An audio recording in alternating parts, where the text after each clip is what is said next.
Make some noise if you enjoy the concert last night. I encourage everybody at home to come here next time. We mentioned this the other day. Should there be a next time? Should there be a next time? We're gonna work on that. We're gonna see what we can do. You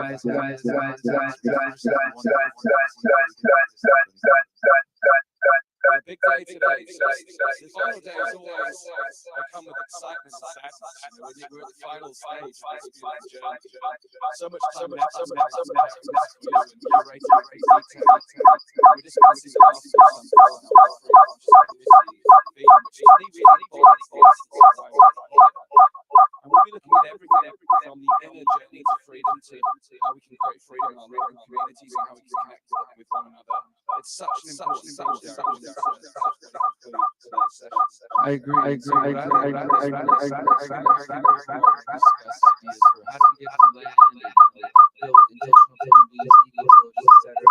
And as Dan said, people also talk about, well, how do we just organize as activists and as free people, whether you're on the land or not, and ideas for the inner journey and so many different aspects. This is what we call today building free and conscious communities. And, let's just think about that for a quick moment. So we're all focused on, as like we talked about yesterday, exiting and building something new.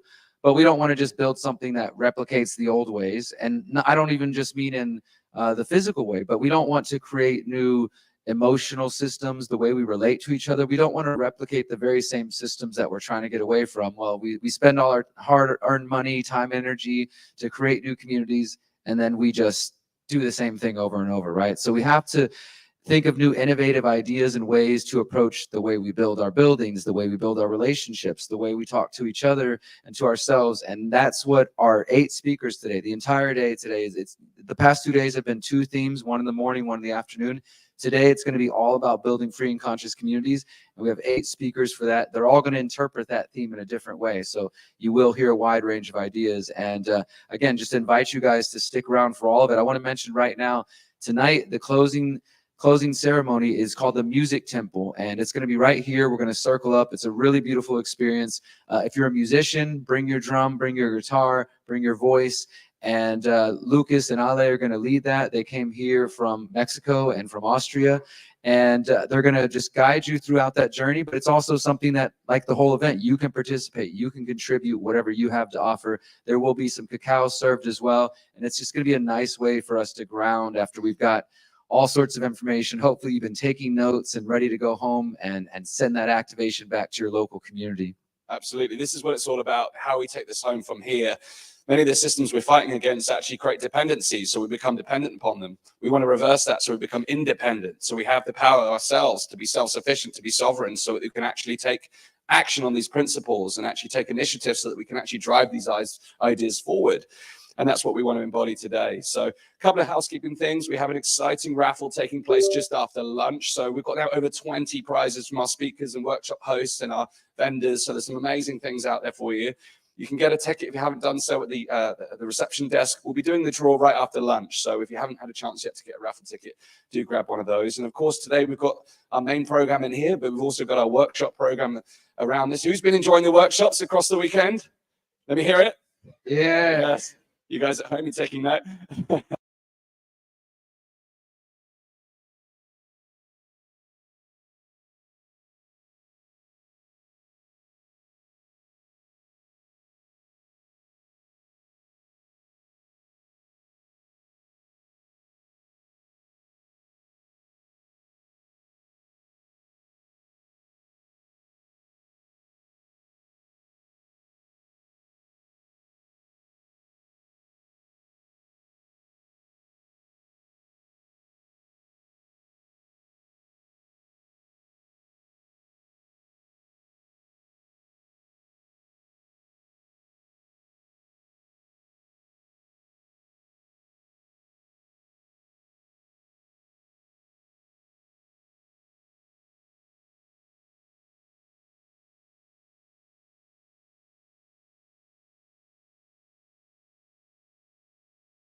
So, hello everyone, this is Lydia. Hello, everyone. We're very happy to be here. My name is Arturo. And first of all, we want to thank Derek and Miriam and everybody, Hakim, and everybody in the team for making this happen. This is an amazing event that brings people together from all around the world. This is a time that we need that the most. It's a time where all the challenges in the world are pointing us to let's get together and change this timeline. And we really believe that one way that we can change this timeline is through creating conscious communities. And we will go through this today. From our point of view, we are both holistic architects and we have been trained in how to design conscious communities. We have experienced communities like that. We have lived there. And we want to share how we can do this in 5 specific levels. So we're all missing you guys. You're all family to us. And in this time, we couldn't make it there. We had some complications, but we send everybody our love. So let's get into today's subject, which is how to design a conscious community in 5 levels. And why 5 levels? These 5 levels are our 5 levels of being. And the same thing applies to all these different things in our life, from our own being to actual a community. So a community is like a being, it's like a human being. So it has these 5 levels. And so it's really important to integrate all that if we want to create a community that has these 5 levels integrated, so we can find harmony in all these 5 levels. So which are these 5 levels? This is coming through a system that we have developed, which we call life harmonics. And life harmonics happens when we can bring into coherence our internal world, like our emotions, our intellect, all these things I will explain a bit, and our external world, which is our spaces, our architectural spaces, the environment we live in, the community that is around, and especially we're creating a conscious community. So these 5 levels have to do with the 5 platonic solids and the 5 elements, so ether, air, water, earth, and fire. And then when we look in the internal world, we have, of course, our spiritual level, intellectual, emotional, physical, and vital. And then in our external world, which is like our built environment, we have the quantum level, we have the informational level, gravitational, electromagnetic, and chemical. You don't need to remember all these details, but we will go through each all of those from the perspective of a conscious community.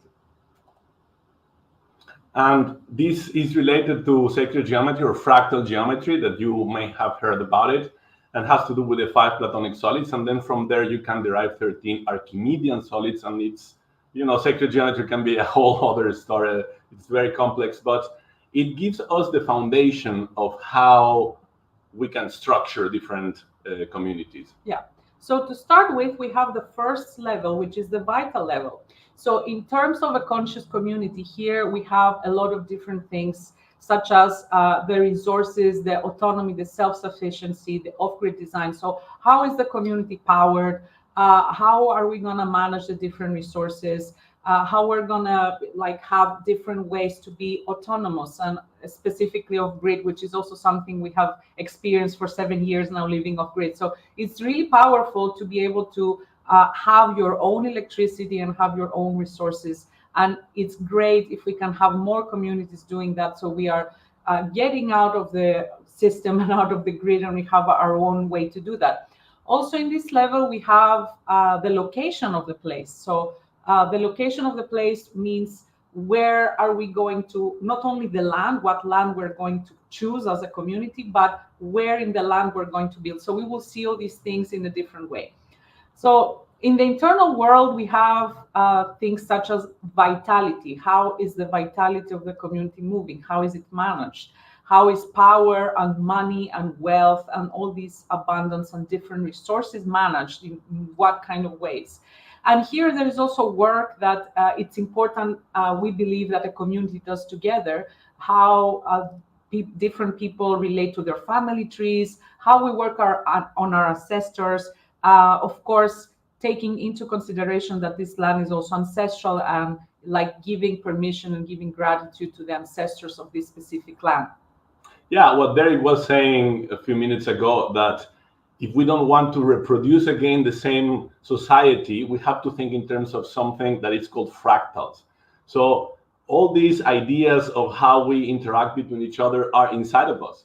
So if we don't want to reproduce again in a community the same dramas that happens in a city and the same problems, we have to rethink and rechange the internal world so the external world can also be related like that. So if we don't want to reproduce again our own family tree drama, we have to work on that. Yes. So the community has other coherence. And also another part, I have also had different experiences in different communities. And for example, the aspect of sexuality, not only in the concept of, the partner and all that, but how is the sexual energy of the community moved? How is it utilized in a constructive way and in a creative way?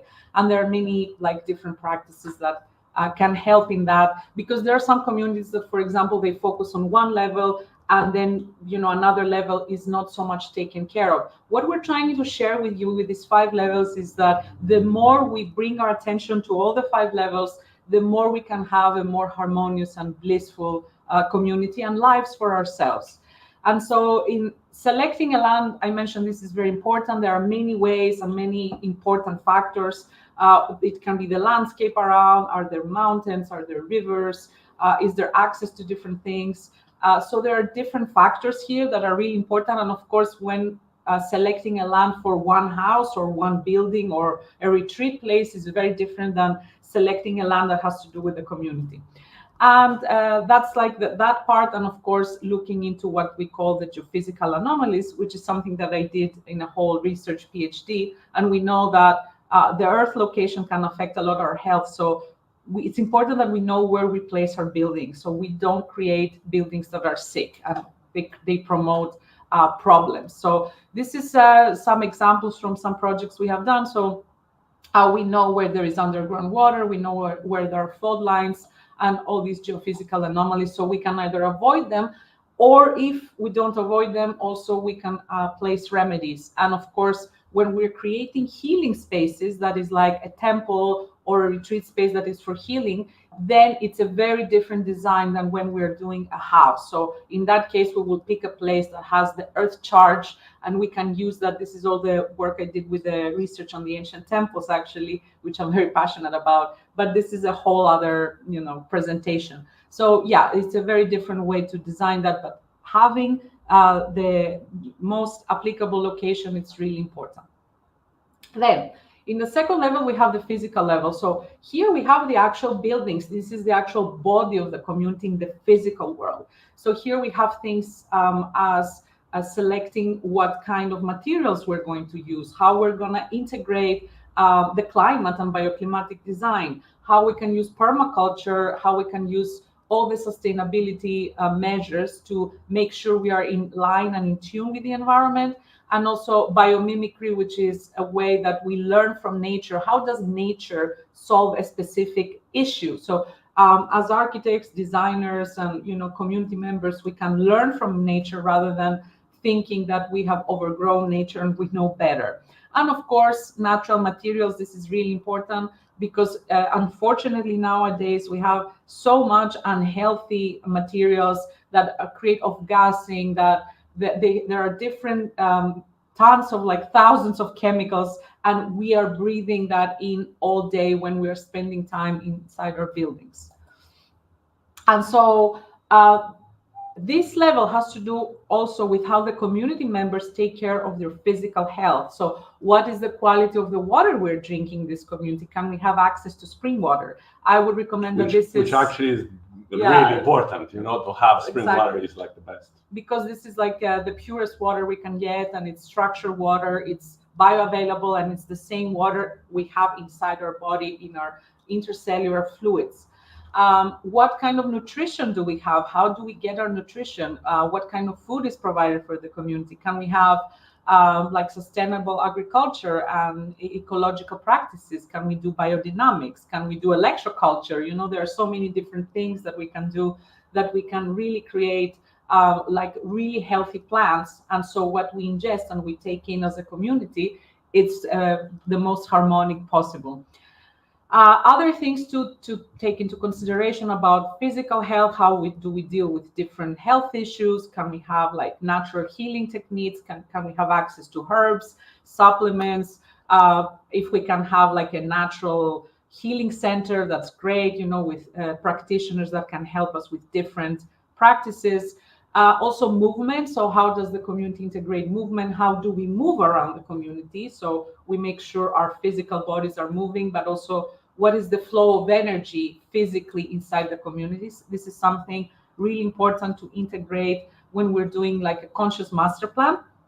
And also anything around cleanses. How do we cleanse our bodies? How do we keep our bodies in the best state? And of course, when a community does that in a way that is done together, we do cleanses together and we go through all these health things together, that's the best way to make that happen for the community. Now in the external space, we have things as EMF, so the electromagnetic fields or frequencies that are really becoming more and more toxic, because we have like this explosion of these elements in our days. And so there are different techniques and different ways to manage that. We have, let's say, different devices that we can use, and also the design itself of a building can be done in many different ways, that we can make sure that we are shielding ourselves or transforming the field, either of the EMF that is around or the EMF that the house produces itself. Of course, as we mentioned before, healthy building materials, go always for the most natural, like always research and ask like for different things, like what does it contain, what are the different ingredients, and you know what you're getting into. And also the finishes, we're not talking only about the building body, but it's things like furniture, the paints we use, the fabrics that we use, the carpets, all these things are so important within and without the building itself, because they change the indoor air quality. The air that we breathe is greatly affected because many of these materials off-gas. And also, what cleaning products do we use as a community? Because this is all the things that we take in daily. And it's important that there are like common alignments between the members, that, for example, we're not going to use toxic things. We're not going to do chlorine everywhere, things like that. So these are so important to consider. These are just some examples from some projects. For example, this is a school, a Montessori school, and of course it has sacred geometry and so many other things, but the owners asked that it's 100% built with natural materials. So there was no concrete, there was stone foundations, there was bamboo and adobe bricks, and so it's like a completely natural place. Yeah, this is in Jalapa in Mexico. It's a community, an educational community, Montessori. And you can see it's all natural materials. Like the owner told us, we don't want anything. Like the only industrialized is these pieces of steel that are, holding some pieces together. Okay, so in the next level, we have the emotional level. So here we are in the water element. So we went from the fire, vital element, earth element in the physical part of the community, and now we're going to the water element, which is the emotional part. And so here we built our power source and vitality, and then we built the physical aspect of our community. But a community is not only these things. If there is no emotional bond, we cannot come together and create a community too. So that's super, super important. And this is something that the community members need to cultivate over time. It's important to have respectful and like really broad relationships in a way that we can accept each other the way we are, not meaning that we accept toxic things, but we can firstly be together as a family and as a tribe. Here, we really feel things like nonviolent communications. If you don't know the work of Marshall Rosenberg, look into it. Go together to a seminar of NVC. It's really important. So we start with communications that we know how to express to each other what is our deepest desires and needs without blaming each other. So this is super important, because that way we can create like a safe and supportive environment that really encourages our personal development. We can feel safe with each other. So this is super, super important, because otherwise we have a closed heart and we cannot like really bond together as a community. So in the internal world, as we were saying before, we have things like emotional management. How do we manage emotional crisis? An excellent tool is the EFT, or emotional freedom technique, that involves some tapping. How do we work in our conscious relationships? As I mentioned before, the NVC, the nonviolent communications. There are also amazing techniques that can bring a community together, which is all about heart coherence. Yeah, and in heart coherence, there are many devices that you can use. Like, actually, they're very, affordable. And you measure if your heart is in coherence with your brain, or what is the coherence in between your both hemispheres in your brain. Exactly. And love languages also. Yeah. So the heart coherence is about bringing the brain and the heart together, so our masculine and feminine part. And if we can do that, like in a meditation together as a group, that's a profound thing for a community. Then knowing people's love languages, and especially, if it's the core of the community, okay, if there is 1,000 people, we cannot know everybody's love languages, but for somebody it's important words of affirmation.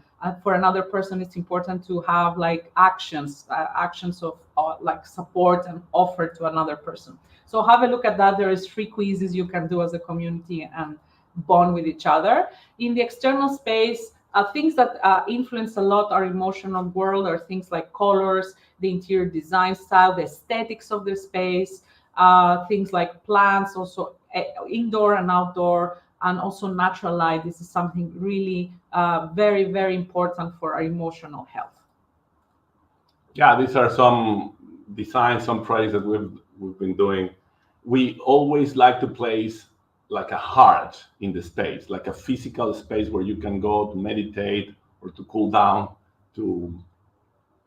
Okay, so now we're looking in the intellectual level. So here we have things as our education, our personal development, and also like professional opportunities that the community can offer. And so this is all about empowering ourselves and providing knowledge and making sure that we are really, let's say, dedicated to a development.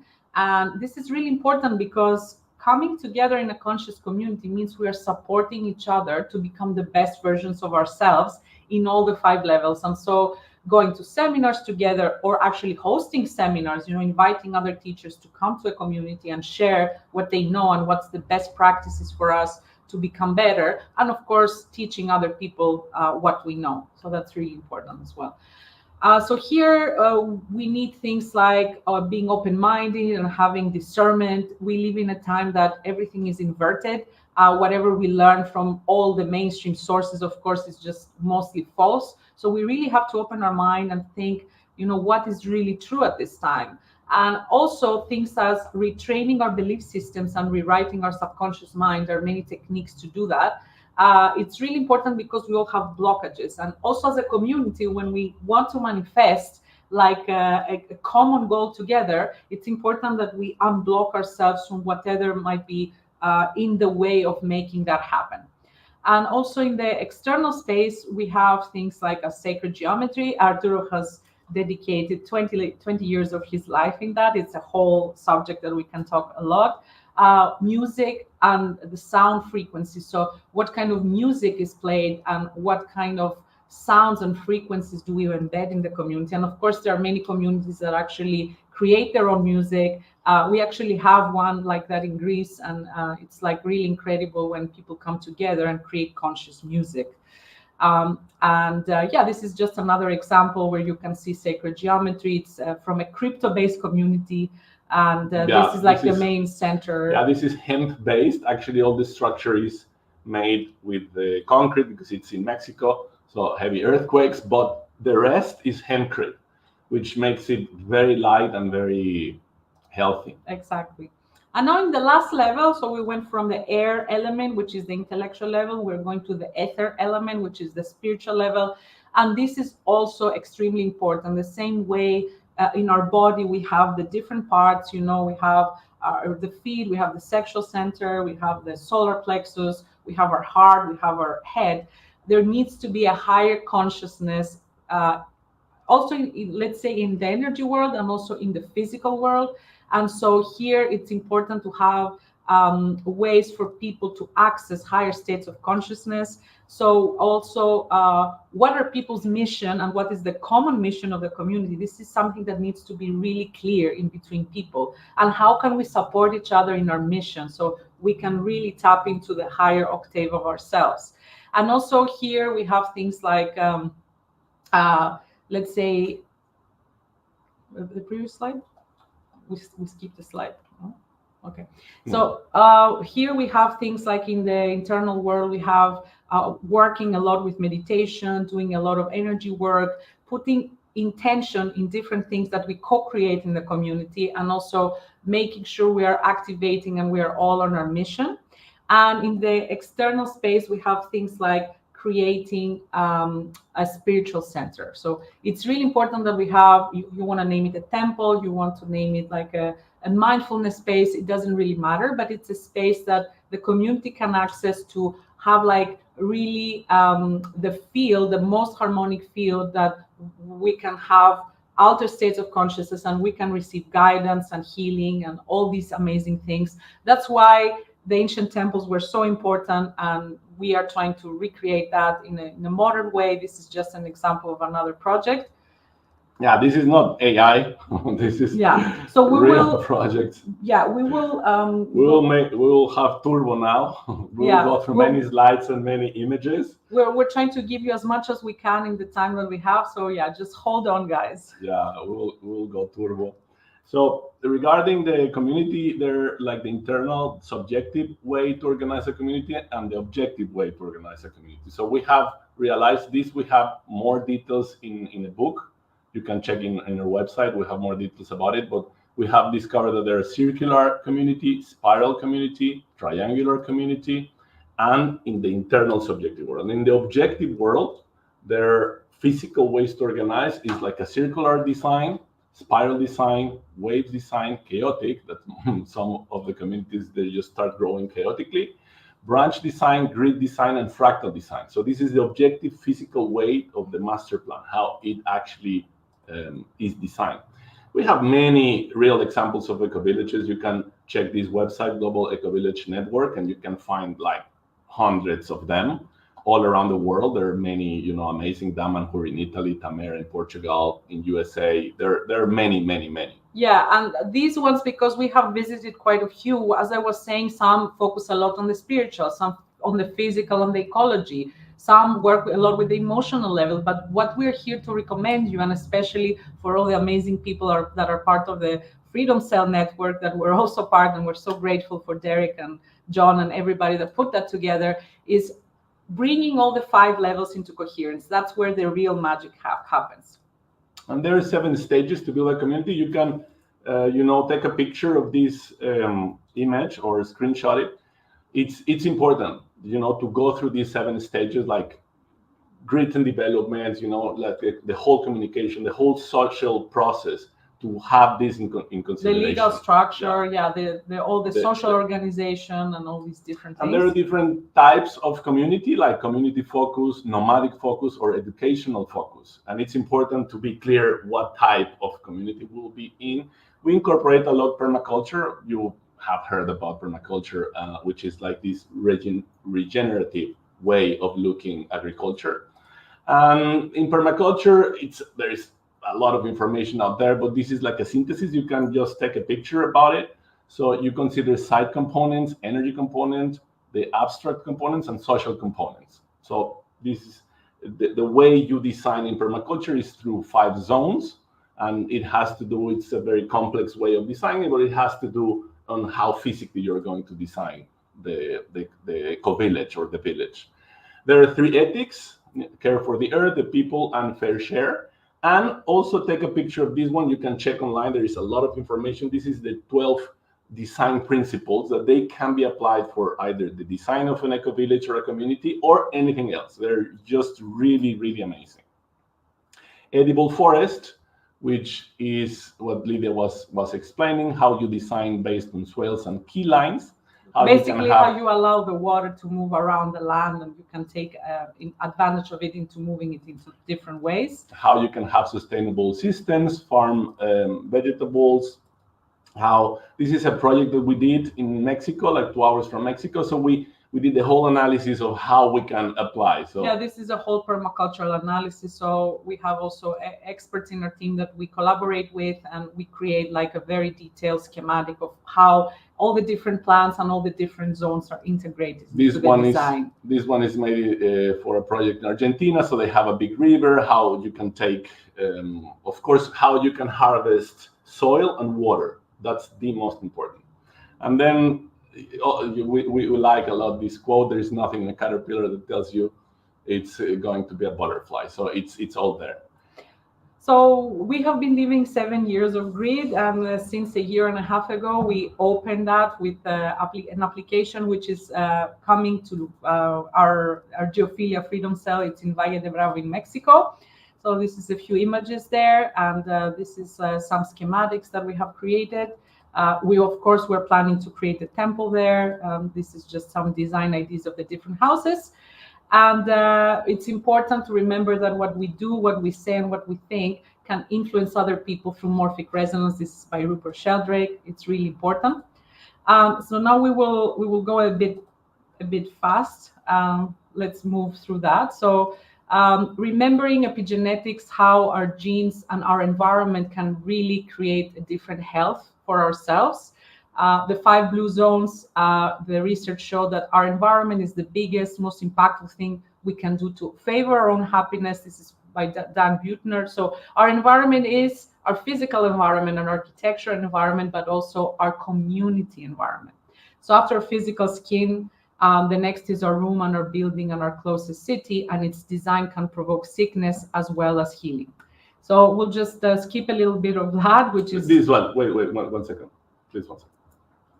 Please take a picture or a screenshot about this one, because it has to do, this is from Dr. Tennant, it has to do how sacred geometry or fractal geometry actually changes the implosion or the explosion. The polarity of the cell, basically, the electrical charge of the cell. The implosion or the explosion energy of your system. So when the energy is depleted, then you make the correct polarity through sacred geometry. Exactly.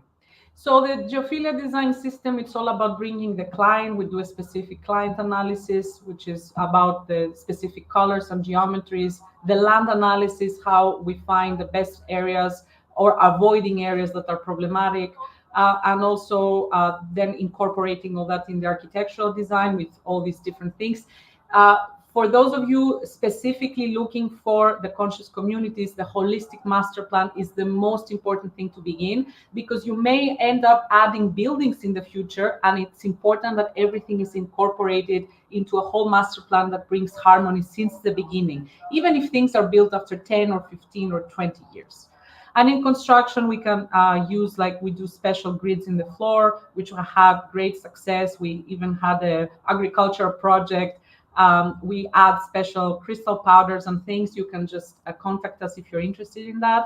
And this is like results we had with the agricultural project that I mentioned, that seeds that were placed in 1,000 square meters of grids and this powder that we created grew far more. This is pictures from the land itself. And just a few images to inspire you from different conscious community projects we have created. So we did mention this one, this crypto community in Mexico, all hemp-based with very organic design. AMA Center, this is all made with Adobe and with super Adobe. It's like a dome made of earth. Exactly, and all sacred geometry based on a torus design. So and it's really important that you apply this in dry climates, not in like one time we saw this in Costa Rica. Like it's not for those type of weather. Exactly. And just a few more images to inspire you. This is a healing center close to Tulum. This is the holistic master plan that we did, like finding what areas are best. And so you see a few more ideas. This is just a welcome area. There is like a shala or a healing center or different areas for different functions. Rooms. This is a retreat center in Argentina, based on the flower of life. Yeah, with really beautiful geometrical work, and there is this space in the center for meditation. And this shape can be done with bamboo with biocement. It can be built with ferrocement also. There are many ways to build it in a very economic way. Yeah, this is a smaller community in Portugal based on 5 families. We really enjoyed working on this project. In Costa Rica, rice community, other kind of design. You see, as different communities have different energies and different people behind them, then the design reflects that. This is a Vipassana community in Mexico. You see that it's more introvert as people go there for a Vipassana, which means they stop talking for some days. This is a build. This is close to Mexico City, like 2 hours from Mexico City. This is built project, and you can see here, top left, the image with a huge sacred geometry exact in the middle. Everything with water, with specific stones, with grids all around. Yeah. So it's very, very powerful actually to be there. This has the renders that we did, and you can see there are always some differences.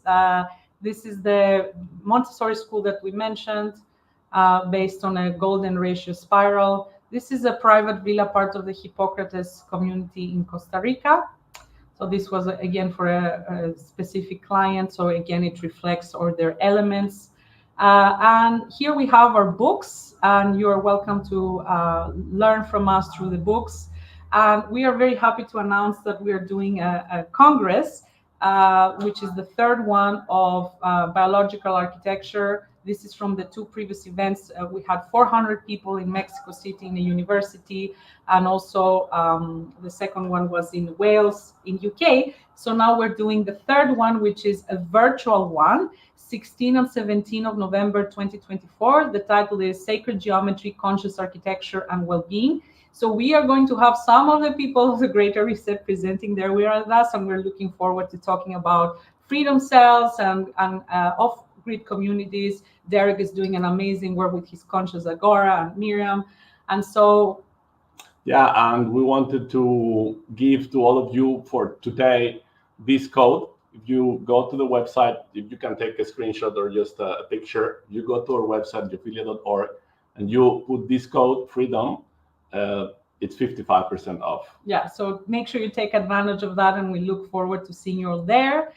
And also, if you go to our website, you can download for free. If you leave your email there, you will download a free PDF, the 7 secrets to create a sleep sanctuary, which is like a really important guide to how to make sure your environment in your bedroom is supporting you for the best quality sleep.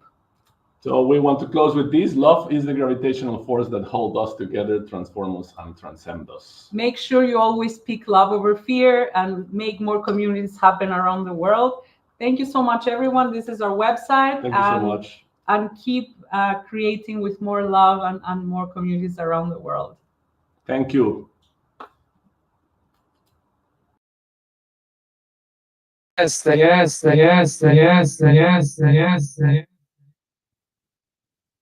the echo. Make some noise for Lydia and Arturo, geophilia.org. I know they're really disappointed they didn't get to make it in person, and we hope next time we will have them in person. They're actually based in Greece and in Mexico. So for those in the UK and Europe, they're not too far away from you. I do encourage you. I'll just mention to you, for those who don't know, myself and Miriam, we actually have land in Mexico. We're building a community out there, and they're some of the people we're working with to start building and developing our master plan, because we really believe in what they're doing. Who here is I've heard from a few people coming over to say something, but who here is looking for community in different ways? Like let's say specifically looking to get on the land and whatever that looks like. Quite a few of you. Look around, everybody. Look at the different people who are on this. I want to make a couple of notes about this, because I've had a few people come up and say, we really don't want to go home without making these connections. Obviously, we're trying to facilitate as much of the networking as possible, but it's also up to you guys to step up and make those connections. Who's on Telegram? Who's on the Telegram app? Most of the people in this room, right? If you're not on there, that's fine, but I do encourage you to check it out if you haven't yet. Besides the Greater Reset, People's Reset channel, our main channel that hopefully you've been following for updates, There's also a community channel that I will share in just as soon as I get off stage here. And in that community channel, we have different topics. And there's one specifically for today that says building free and conscious communities. I want to encourage everybody to go in there right now and start chatting and say, hey, I'm so-and-so from so-and-so looking for community members. I have land, looking for people. I have money, looking for land. Whatever position you're in right now, let's make those connections, because again, this is the final day as we wrap up. We don't want you to go home to feel like I had a good time, but I didn't meet the people I was looking for. And we can only do so much. It's up to you guys as well to step up and really meet the people you want to connect with. And I will remind you, we've got these lovely posters on the walls outside, and you can go out there and write your name and say, hey, this is my name, this is my contact info, looking for other free people to build something beautiful. I think we are going to bring our next speakers up here in just a moment, but I do want to mention, just to remind you guys about our sponsors. We have Weston A. Price Foundation, who really helped come through at the last moment to make sure we could do this event and make sure that we're able to sustain it. I mentioned the cost of this event is 55,000 pounds and up. And I don't say that other than just to be transparent with you guys about the effort that it takes. You see, we have a crew here of people. We fly people, including myself, from North America, where people are traveling from elsewhere. There's the cost of the production staff. Make some noise for Pushback AV and our production staff. We really couldn't do this without them. And of course, bringing out performers to the concert last night, Dub FX, if you guys enjoyed him, obviously we pay him for his time. This is a full-on production, and it's worth it. It's worth every second. It's worth almost losing my voice, because I'll just be real. I mean, so many of you have come up to me and said, this is healing for me. Who felt like this has been a healing experience the last couple of days? If you're at home, I encourage you. You need to come heal with us and grow with us. And we do want it to be a holistic thing. I know sometimes people, I mentioned this yesterday, I made a joke. Somebody on the stream said, so we're going to fix the world by doing yoga? And I said, yeah, that's part of it. Hey, you don't have to necessarily be into yoga, but the broader point is that it's not, this movement, at least the way we see it, is not just about being in the garden. It's not just about protesting. It's not just about building beautiful homes. It's about all of those things, right? It's about us doing the inner work as well as doing the outer work. And for those at home who maybe don't quite get that all, I encourage you just to keep on your journey, because we're going to keep pushing solutions. We're going to keep focusing holistically as much as absolutely possible, and trying to bring as many of you with us. I've already got messages. Yes, I do want to come to New Zealand. Let's make this happen in New Zealand. We've got messages about Portugal, other places. How big can we make this solutions-focused movement? What other parts of the world do you guys think need this right now? Feel free to shout. Australia. I'm kind of scared to go to Australia, but I know it's necessary, because honestly, let me just tell you guys this. We had a few people say, why are you going to the UK? Some of my friends who are privacy oriented, like, whoa, I won't even go there. And to me, I mean, this is a beautiful place. Everything I've seen, all of you guys, you're amazing people, very welcoming. I don't hold the faults of the government against the people. I don't think any of us should judge a country and the people based on the atrocities the governments do. But yeah, of course. But the reality is, some of the quote unquote worst places, like I mentioned, the US and California and New York, those are the places we need to go. Those are the places that need this message more than anybody, right? The places that are the worst or have the most difficulties when it comes to maintaining privacy and freedom, they need the love, they need the healing, they need the solution. So thank you guys for being with us. I'm going to bring Dan on now to introduce our next speaker. Thank you, Derek. I think the intention to take this thing worldwide is a beautiful point. It's important that we do that. And we've got an international speaker with us right now who's been trailblazing natural health around the world for over 40 years. Now, my computer comes with an instruction manual. It used to, now it comes with a download, but we don't get one of those for the human body. So Rob Verkerk is going to come and talk to us today about a quick start guide to the human body, the mind, and our energy systems. Who thinks that would be useful to have? All right, thank you. Well, please welcome Rob Verkerk to the stage at the People's Reset UK. Thank you so much, Dan.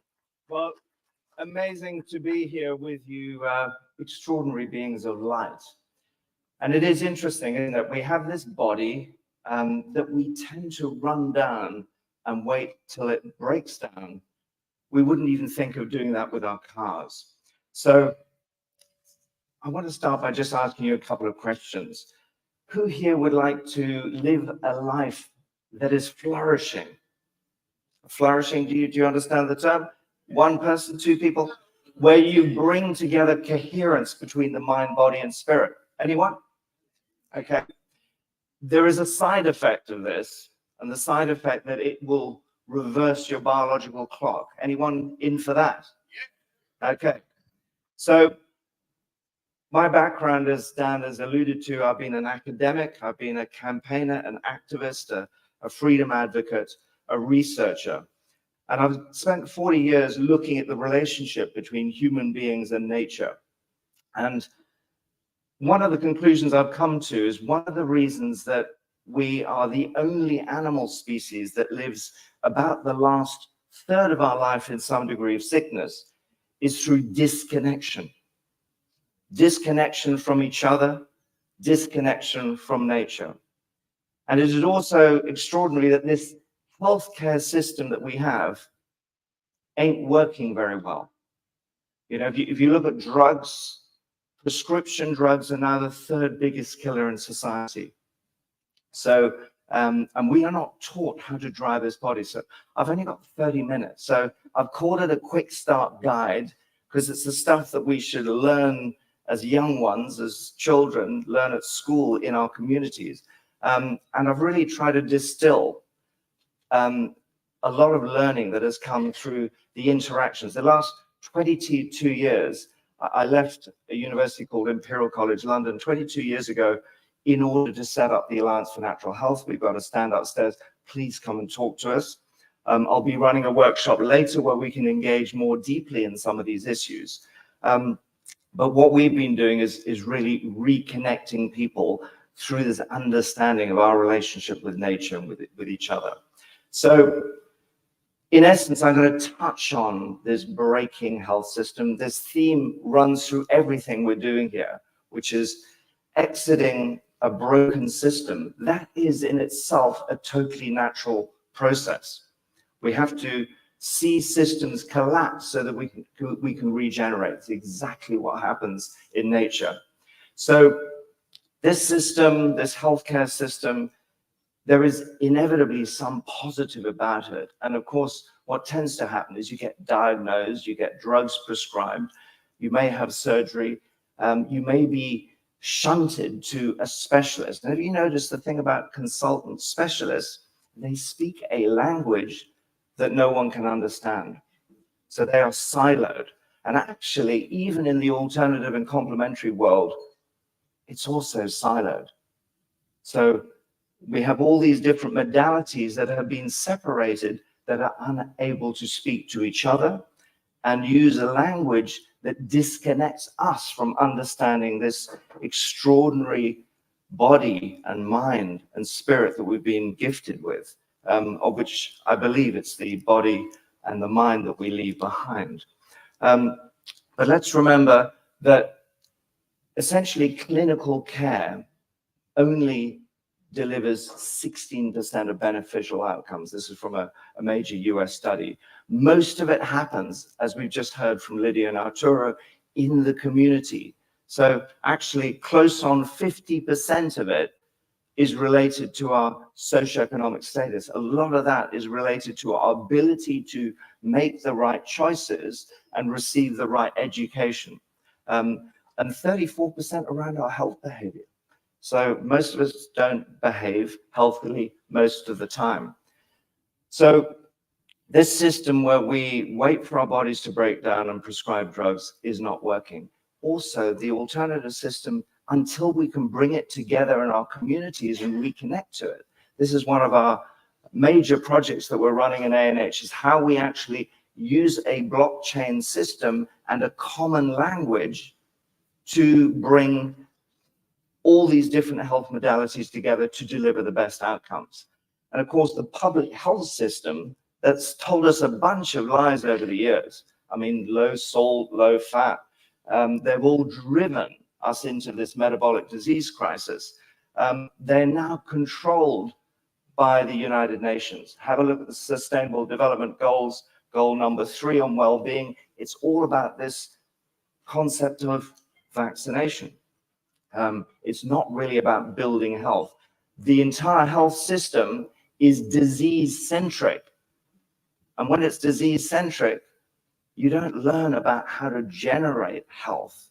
So we have to teach ourselves and our communities. And of course, people now rely on doing it themselves through search engines, Google. These are controlled by the programmers and the algorithms that deliver outcomes. And we've been seeing how shadow banning totally skews the kind of views that people get of a lot of, health-related information. So this is our blueprint system that underpins some of the ideas I'm going to take you through in the quick start guide, and have a little read. But, the remarkable thing is the human being, as far as we're aware, for anyone that hasn't met an extraterrestrial, is the most complex living thing we know about. And we're not taught anything about how we can use this body. So let's have a run through some of the systems. So this musculoskeletal system of ours, have you noticed as people age, it tends to develop kyphosis as people spend lives over their digital devices. Their skeletal structure comes forward. They start to lose muscle mass and become more frail. And eventually we die. But you can live to 90 or 100 and maintain muscle mass if you know how to do that. You can also correct this loss of structure that develops because of compensation mechanisms. And the most dangerous thing we do, dare I say it, and please avoid doing this if you want to right now, is sitting down.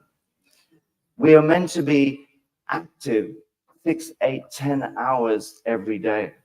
And sitting in the chairs that we've designed, even, dare I say, the toilets that we've designed, ain't good.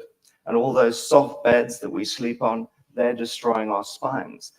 All the soft shoes, the trainers that people are using just to walk around in, are preventing the necessary impact that we need to create the load-bearing impact that we need to maintain a healthy spine.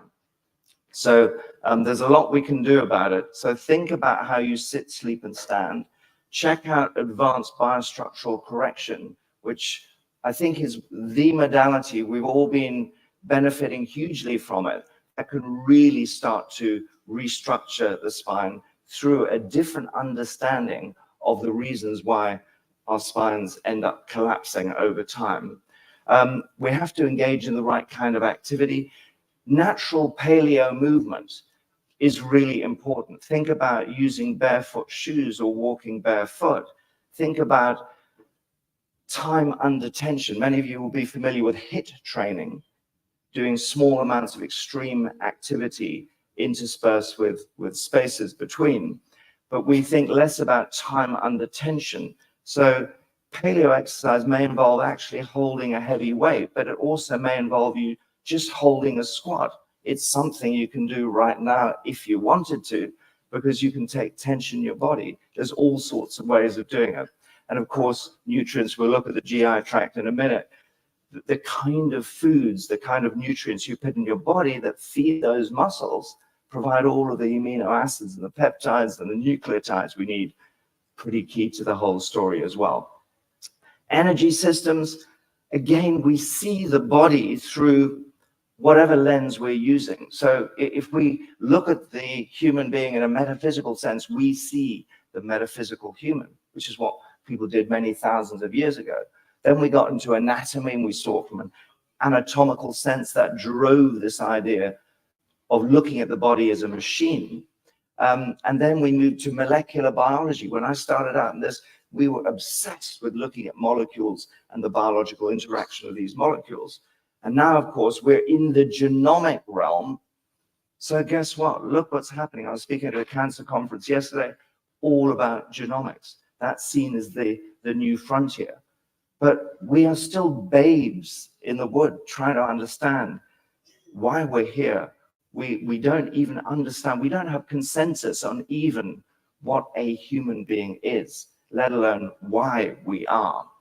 And as far as we know, the energetic system that underpins every biochemical reaction and every molecular interaction is more important than the biochemical system. But we are only just beginning to understand it. It was only 2009 when we really saw that if you look at the way in which the 4-letter alphabet of our DNA code comes together, it is driven by energetic forces.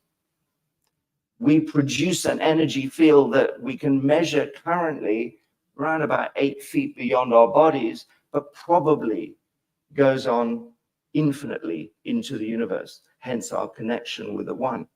But we only are beginning to understand this. Every single cell produces light. We truly are beings of light. We can measure these photons. So when we think of the benefits of solar energy, don't believe that crap about getting skin cancer. Just don't burn your skin. But we need sunlight. And we need sunlight not just to produce vitamin D in our bodies. We need sunlight because of the ability of that energy and that cosmic energy to feed our energy systems. So on the biochemical side, the energy our body uses is ATP, adenosine triphosphate. And we get it from a number of sources. Most of us have been taught, all the dietary guidelines say eat carbs. 50% of your diet should be carbs. But of course, the clever thing about this metabolic system is it can derive energy, ATP, through the mitochondria, these energy factories that we have, particularly in the muscle cells. If we lose muscles, we lose energy. It's one of the reasons why so many older people die of pneumonia, because there's not enough energy in the system to fuel one of the most energy intensive systems in the body, the immune system. So we have to maintain muscle mass for that. But mitochondria can use energy from carbohydrates, from proteins, from fats, and from ketones.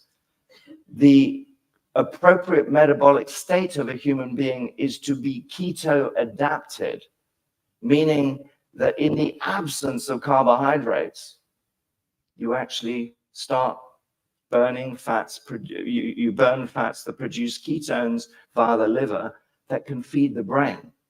And of course, most people have lost that ability to do it. That's one of the reasons we have a metabolic disease crisis. And so intermittent fasting and extending at least an overnight fasting interval to allow your gut to clean up so you don't go down the autoimmune pathway that allows Akkermansia, one of the bugs in your gut, to run a cleanup operation overnight, can actually get to work.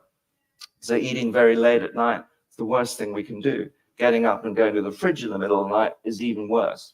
But we have to, if we can extend that to 12 hours, 14 hours, 16 hours, we start to move into a situation, particularly we have some physical activity at the end of it, fasted training, that we go into a ketogenic state, what we call nutritional ketosis. And you can get a ketone meter and you can take a pinprick and you can measure it. We should ideally be between around 0.5 and 3 millimolar of ketones, beta hydroxybutyrate. It's another story. There's loads of this in our book, which you can get at our stand upstairs.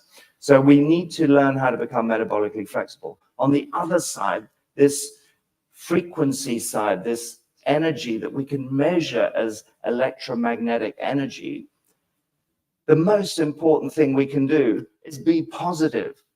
You can measure the energy field of a human being, and you can see that when we live a life of gratitude, our frequency rises.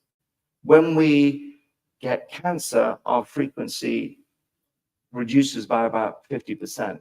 So being in a state of flourishing and health is all about raising frequency. We have to get in this compassionate state where we're thinking positively about the world around us, where we have a life that is driven by meaning and purpose. It's about achieving this state of self-transcendence.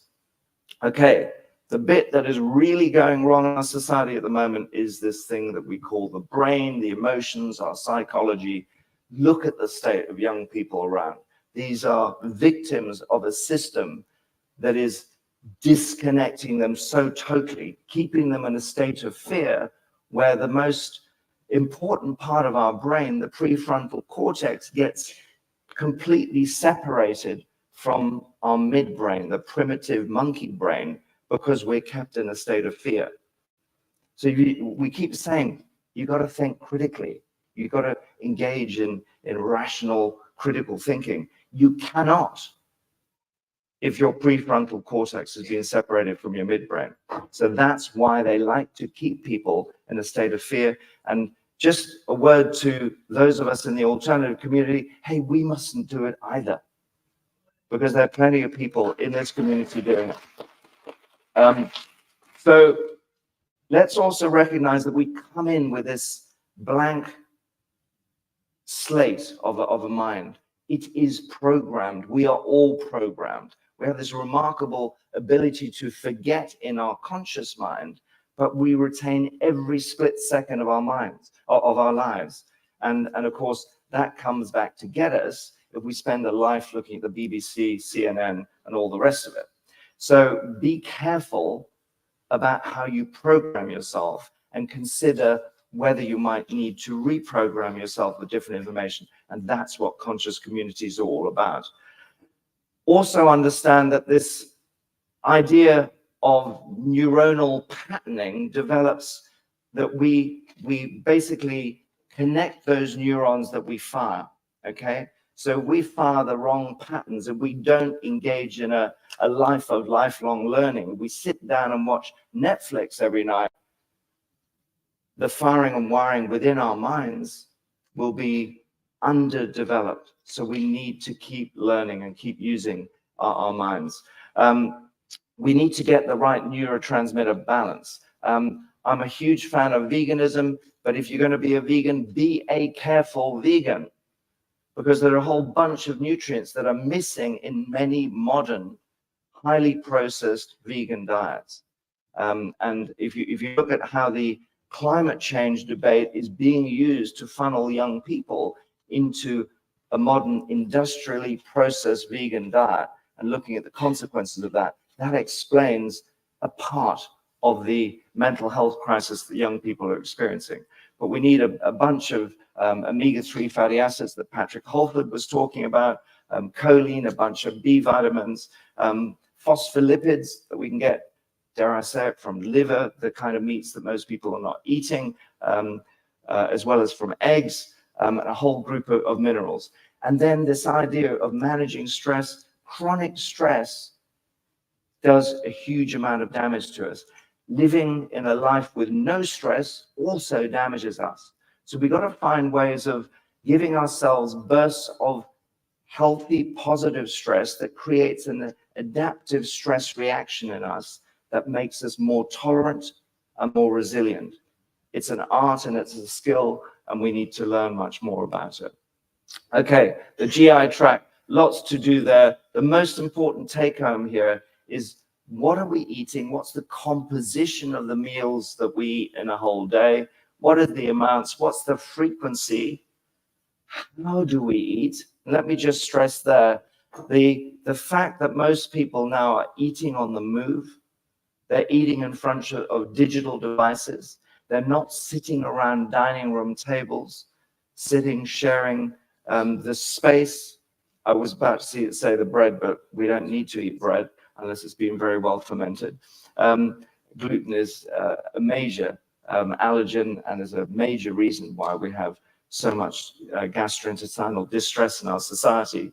But we need to rethink how we eat. We've got to think about the fact that the digestive system needs you to chew properly, as does the whole oral cavity and our teeth structure. We're just not chewing on firm enough foods anymore. And if we don't chew, say, 30 times before we swallow, we don't set up the sequence of digestive enzymes to be able to digest our foods properly. And think about the 5 R's: remove, replace, re-inoculate. Fermented foods, get lots of fermented foods in, repair. So you need lots of things like nucleotides that you can get from broths, that you can get from umami foods that provide that, also from organ meats. that have been taken out of the diet since the BSE crisis happened. So there's lots defined in our book. We've got a special show price if you come and see us upstairs afterwards. So the super system, PNIE, psycho, neuro, immune, endocrine. In conventional medicine, these have their own specialisms, and these guys don't talk to us. Everything we understand about the system, it works as one. It works together. And HRV, heart rate variability, is one really good way of measuring it, as is your hormonal status. But ultimately, and I could spend a day or more talking about this, is the thing we need to do to make it all work properly is to reconnect. Reconnection is at the heart of making the system work properly. Disconnection is the reason why it fails. And this connection with people, social connection, not necessarily through a digital system, through nature and through environment, is how it all comes together. So really important system. We are living in a world where there's over 1 million industrial chemicals to which we're exposed. Most people are exposed to over 20,000 a day. We also produce a lot of toxins endogenously, particularly if we keep eating crap. So bottom line is we really need to invigorate our biotransformation systems, of which our liver and our kidney are the central players. So we've got to get all the bad things out of our diet and start to get good stuff in. Sugar and ultra-processed foods are some of the worst things we do. Think about any additives in our diet. And in order to restore it, we've got to be thinking about what we can do. Now, drinking plenty of clean, healthy, structured, non-toxic, unfluoridated water is essential. And a lot of people say, well, how much should you drink? A liter a day, 1.5 liters a day. Well, if you're exercising furiously on a hot day, it might be 4 liters. So a lot of people being told to drink little and often. Actually, you need to allow the GI tract to be empty a lot of the time. So think about bulk water drinking, where you're drinking about 1/2 liter in one go. The next time you drink, it's when you're thirsty. Your body, when it's working well, will tell you when you need to drink. But typically you want to be drinking about 1.5 to 2 liters a day, a little bit more if you're going to be sweating profusely. Milk thistle, taking milk thistle, 300 milligrams plus of silymarin, the key bioactive in it, a day, is amazingly good for healing the liver. Our livers are under a lot of pressure. Enhancing the most important antioxidant that we produce in our body, glutathione. So you can actually take liposomal glutathione orally. You can use a topical form that is taken through your skin. And you can also take a drip. So we're disconnected from that. Yes, we've lost the system, but it's coming back. So let's get on to social systems. Well, this is fundamentally about connection, interaction. It's about play. These are things that we're not doing. School playgrounds are disappearing. Kids are spending more time on digital devices than they are out there. And doing this in a natural environment, in natural spaces, doing natural things like eating together, laughing together is really, really important. If you can find your inner child, you're doing pretty well. I've had 6 kids myself. I've got 4 grandchildren now. And the thing I love doing more than anything is finding my inner child. So, and relaxation, you know, in order to get into this parasympathetic state in our autonomic nervous system, something you measure through HRV, heart rate variability, you need to be able to get in that truly relaxed state. And that does, one of the quickest ways of doing that is engaging in practices like grounding, being in nature, meditation, and so on. Of course, the environment, really, really important, as we've heard. And some people, if you live in a built-up urban environment, it's not so easy to do it. but you can still find small green spaces that you can spend time in. You can create those spaces on a balcony or even on a windowsill. Really important, if you go into nature, take your shoes off and spend time grounding. Even if it's raining, it's only water. Most of us have showers and baths, you know, it's not that bad. Try and do it as often as possible. And engage in the soil, engage in dirt. If you go into a forest, pick up the leaves, as we learn in forest bathing, and inhale all those beautiful, you know, allelochemicals, these chemicals that are produced by the leaves and the soil that feed and trigger our immune system into action. Don't just look at it, engage with it. Whoops, I think anyone can advance that. So Ikigai, if you look at the Okinawans, one of the Blue Zone societies, this is central to what they do. These guys eat a diet that is 85% carbohydrate, and they do just fine, living to become centenarians with little or no chronic disease. And they do this by bringing this idea of, you know, passion and mission and vocation and profession together to do stuff that is important. In a Western lens, we often do it by looking at this idea of purpose and meaning. Meaning is about the why, purpose is about the what, and many of you will be familiar with Abraham Maslow that created his wonderful pyramid. What you don't often hear is in the last few years of his life, is he created above the self-esteem part of this pyramid, he created the self-transcendence element. And this self-transcendence element is really critical. And you can only, it's the highest level of consciousness that only comes when you get yourself out of the way and do something that is beyond self. So I want to bring it together. This is just a really practical model. It was produced by a group of doctors in a Swiss village called Meerkerk, hence the name Meerkerk model. But it just shows you the 10 interactions that we need to resolve in order to flourish, to be able to self-transcend. And it gives us this idea that we all have different demands on life. We also have a biologically given potential. Think of it for you as starting 100% the day you're born, and goes to 0% when you die. So it declines over time, but to compensate for this, we have this personally acquired potential. And that's the opportunity as we build new communities of really doing this. I'm now in my 60s, healthier than I was in my 20s. I've got less biologically given potential, but I've got more personally acquired potential. So really useful model. You can find out more about it on our website.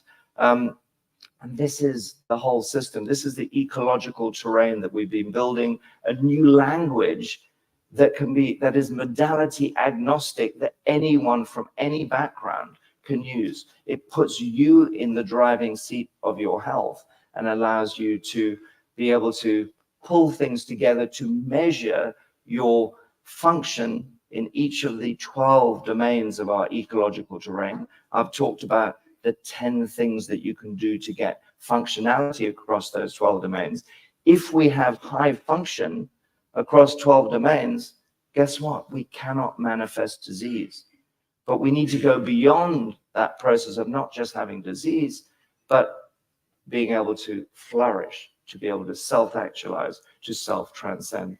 So that's where we need to get to.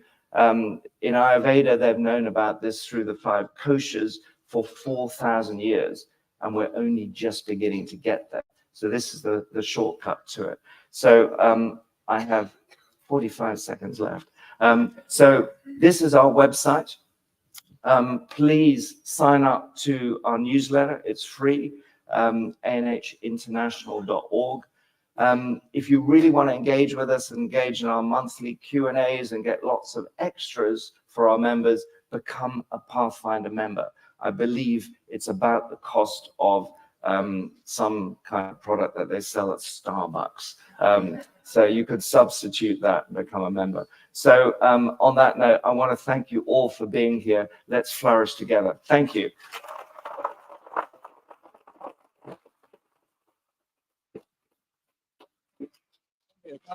Come here. I just want to say a few things. The shopping's not for you, that's for later. Now, Rob Verkerk has been one of the leading voices for us in the last few years when it comes to natural health, and he's been doing this for 40 years. And when I said 40 years, I just want you to take note. This guy is 64 years old. He's got 4 grandchildren. He's a man who walks his talk. I mean, I don't know about you, but when you go to see a GP, they don't exactly look a picture of health. When I go to the doctors, I think, actually, I'm healthier than you. I need to go home. This man walks his talk. Dr. Rob Verkerk, everyone, please give it up for Rob. Thank you. Thank you. Thank you. I'm kind of reminded by what Neil Oliver said last night. We just have to take these things in and take baby steps. How do we implement these things? There's so many great practices there. I'll definitely slow down and chew a little more at lunchtime today. So I'm delighted for our next speaker to be introducing a dear friend of mine, James Lavers. You saw me walk onto the bag of shopping. Musicians often come with a rider. They say, we need these drinks, we need these things and this. James is the most demanding speaker I've ever walked with. He sent me out this morning to get this shopping. I am jesting. There is a specific purpose to this, which we will soon find out. But James is a self-confessed former infomercial producer. He was one of the people that used to be the voice in the ear of the late night television channels, a hype merchant, as he described himself, really to design to sell more things that we probably don't need to other people.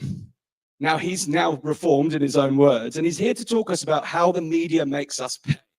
So we're going to get an understanding of the psychology that is utilized that can lead to this patterns of consumption and what we can do about it. So he's also now, since 2002, been working with what I would describe as the expert class, people who have knowledge, expertise, whether you're a health expert. So if you're in this building as a coach or a health practitioner and you want to figure out how to get your message to more people, James is the guy you go to. That's his day job. But he's helping us to understand beneath the veil today about how media uses its messaging and how we can become more conscious in our consumption. So I'm really curious about what the shopping is for. So please give a warm welcome to my dear friend, James Lavers. Thanks, mate. How you all doing? So as Dan just said, really you shouldn't be applauding. Perhaps we should be starting with a boo hiss. So I'm going to take you back to the pantomime years. You remember, because I'm here because I got really good at making you buy things you didn't even really want. Let me hear it.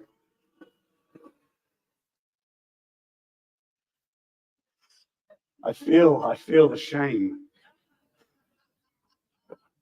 I can't hear you on the stream, but yeah, bad man, self-confessed hype merchant. Whether it be, well, let me show you the kind of things I'd make you want, okay? And then we'll play some little games. Anyone fancy a little game this morning? By the way, Robert being 64, what? I'd have started with that. Right? About 64. He looks like in his 40s. I'm in my 40s. I look like I'm in my 60s. I was like, dude, as a former ad man, I'm like, start with that angle. Everything else that comes out his mouth, I'm just like, whatever. Just tell me what to eat. I am that carb man, obviously. I love my carbs, Robert. Just tell me how old you are. I'm in. Whatever you're selling. So, you know what it's like. You know what it's like, those of you that, anyone here make pancakes or fried eggs ever? I know you can't say you do, is what Robert said. But you know when you're cooking your fried egg, because are eggs good or bad? I never know, depending on what decade it is. They're good now, aren't they? Who remembers when they were bad? Right? They're like, no eggs. No. It's good, they're good. Oh, they're good. They're good now. You can eat them now. But only two, only two, otherwise you still die. Just be very scared of death. That's the main thing. Okay. So you're cooking your egg. And what happens? The phone goes, text comes through. You don't want to have those notifications on, but you do. So you feel all guilty. You answer, oh no, your egg's burning, isn't it? Then what happens? You're there scrubbing away for ages, aren't you? Scrubbing that Pantera, building those forearm muscles, right? And you go, if only I had a better saucepan, right? So you turn on the telly. This is actually one from home. This is not, just pretend this is a good saucepan. I just use your imagination. It's a lovely brand new saucepan you're looking at. And you would turn on the telly and you'd be like, I don't want another saucepan. I'm fine. I'll just scrub this one. It's fine. It's fine. But then what I would do is I would take anything else. This is a long time ago, all right? I'm reformed now. Everyone loves a redemption story, right? I'm your redemption story for today. I do not come up here with like a lifelong of like I've been virtuous my whole life. No, if it could make money, I'd try and sell it to you. And I know, but I've changed. Okay, people could change. So what I would do is I'd be like, here's why you need to buy this saucepan, because nothing sticks to it. And then I'd show you nothing sticks to it by burning an egg on it, or getting the person that stood in front of the camera to do that. I was just their voice in their ear. So I'll probably make reference to this saucepan several times as we go through this. But first, we're going to play a little game. Because who controls your brain? Me. But you don't seem very...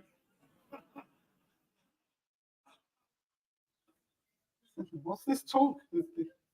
Okay, yeah, people's reset. So who controls your brain? You, my wife. I love that. Not me, mate. Which is brilliant in a place like this, because any of these notes up on the screen, you just be like, I hope you're taking notes of this. I don't have to, which is great.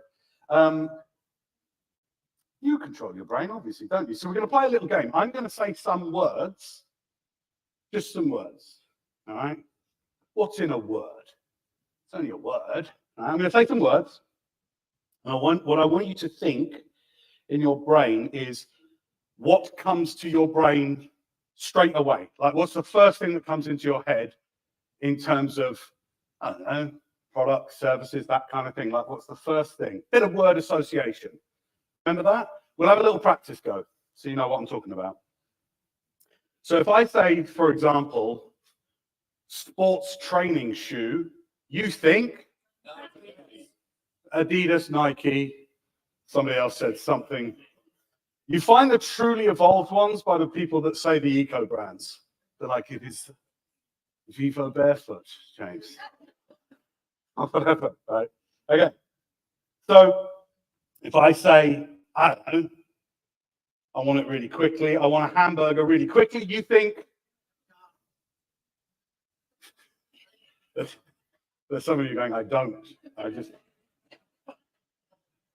This is the worst person to follow Robert.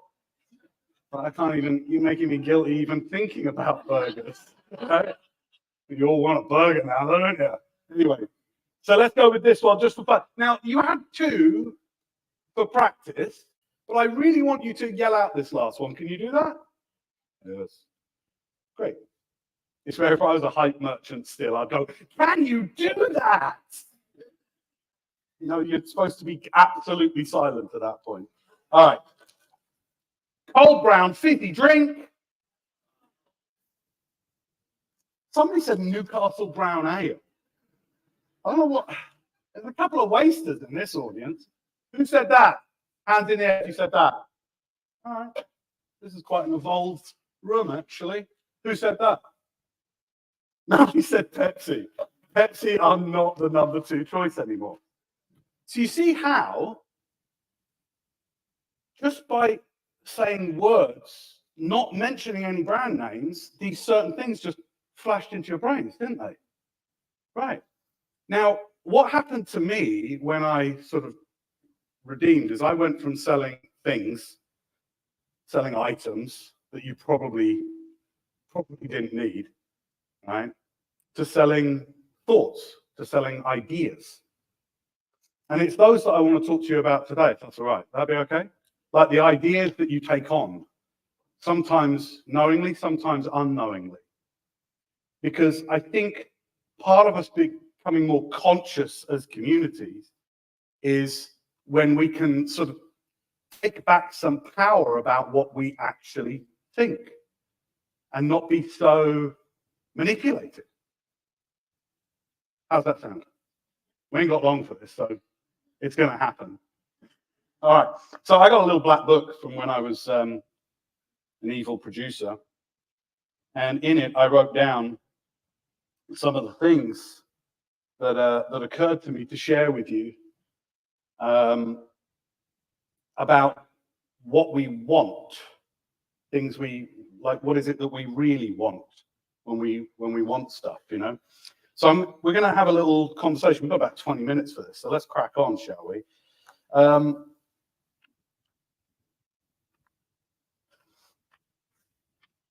If you're the note-taking type, you might want to take notes on this. I have no slides for this. Attention. Everyone wants our freaking attention these days, don't they? You know, you turn on your phone, there's pings, rings, pops, knocks, there's all sorts of red dots and numbers that will tell you, open me, look at me, pay attention, look at this, get upset about this, right? Get angry, because when you get angry, you might just spend your money elsewhere. Our attention is like, as I know you know, it's like the most primal, it's the first thing you pay with. Before they get your money, before they get your ire and your belief, they'll want you to pay with attention. I say they. Well, let's not list them all out today, but the minute something starts to, at this primal level, we want to look at it, well, it has us. Now, here's the thing. We all want attention. This is the thing, as human beings, we need attention. If we don't get it, even as a newborn, like you die without attention. Somewhere along the line, think way, way back, somewhere along the line, someone told you that wanting attention was a bad thing, right? Like, I was one of 5 kids in my household growing up. And it was like, if we wanted stuff, my parents were probably exhausted, right? So it's like, if we wanted stuff, they're like, oh, attention, right? And so you were kind of like, oh, shame, oh, you shouldn't want to be attended to. And we carry that with us. We carry that with us, where we will want to be attended to. There's a whole bunch of shame that goes with that. And so then we sublimate it. And any of these needs that I'm going to take you through today, first one being attention, any of them where they're sublimated, we will look to get them met in other ways, usually unhealthy ways. What my invitation to you is today is to acknowledge these needs, free of shame, free of guilt, free of derision, self-derision, and instead we look to get them met healthily. Because I know that as I go through these needs, if you can get them met healthily, nothing can touch you. They can't touch you. And when we can do that in communities and in groups where we can have dialogue about these needs, we can acknowledge their primal part in our lives. And we could do that together. Nothing can touch you. So the first need is attention. And just you can either do this out loud. Sometimes when I do this with workshops over multiple days, we'll sort of say these things out loud. But for now, just inside yourself, just sense what comes up when you go, I need attention. I need attention. Who overwhelmingly gets a positive response to that by show of hands? Look around the room. Look around the room. How few people get a positive response to I need attention. We've all been taught that to need this primal need in all of us is a bad thing. It's not.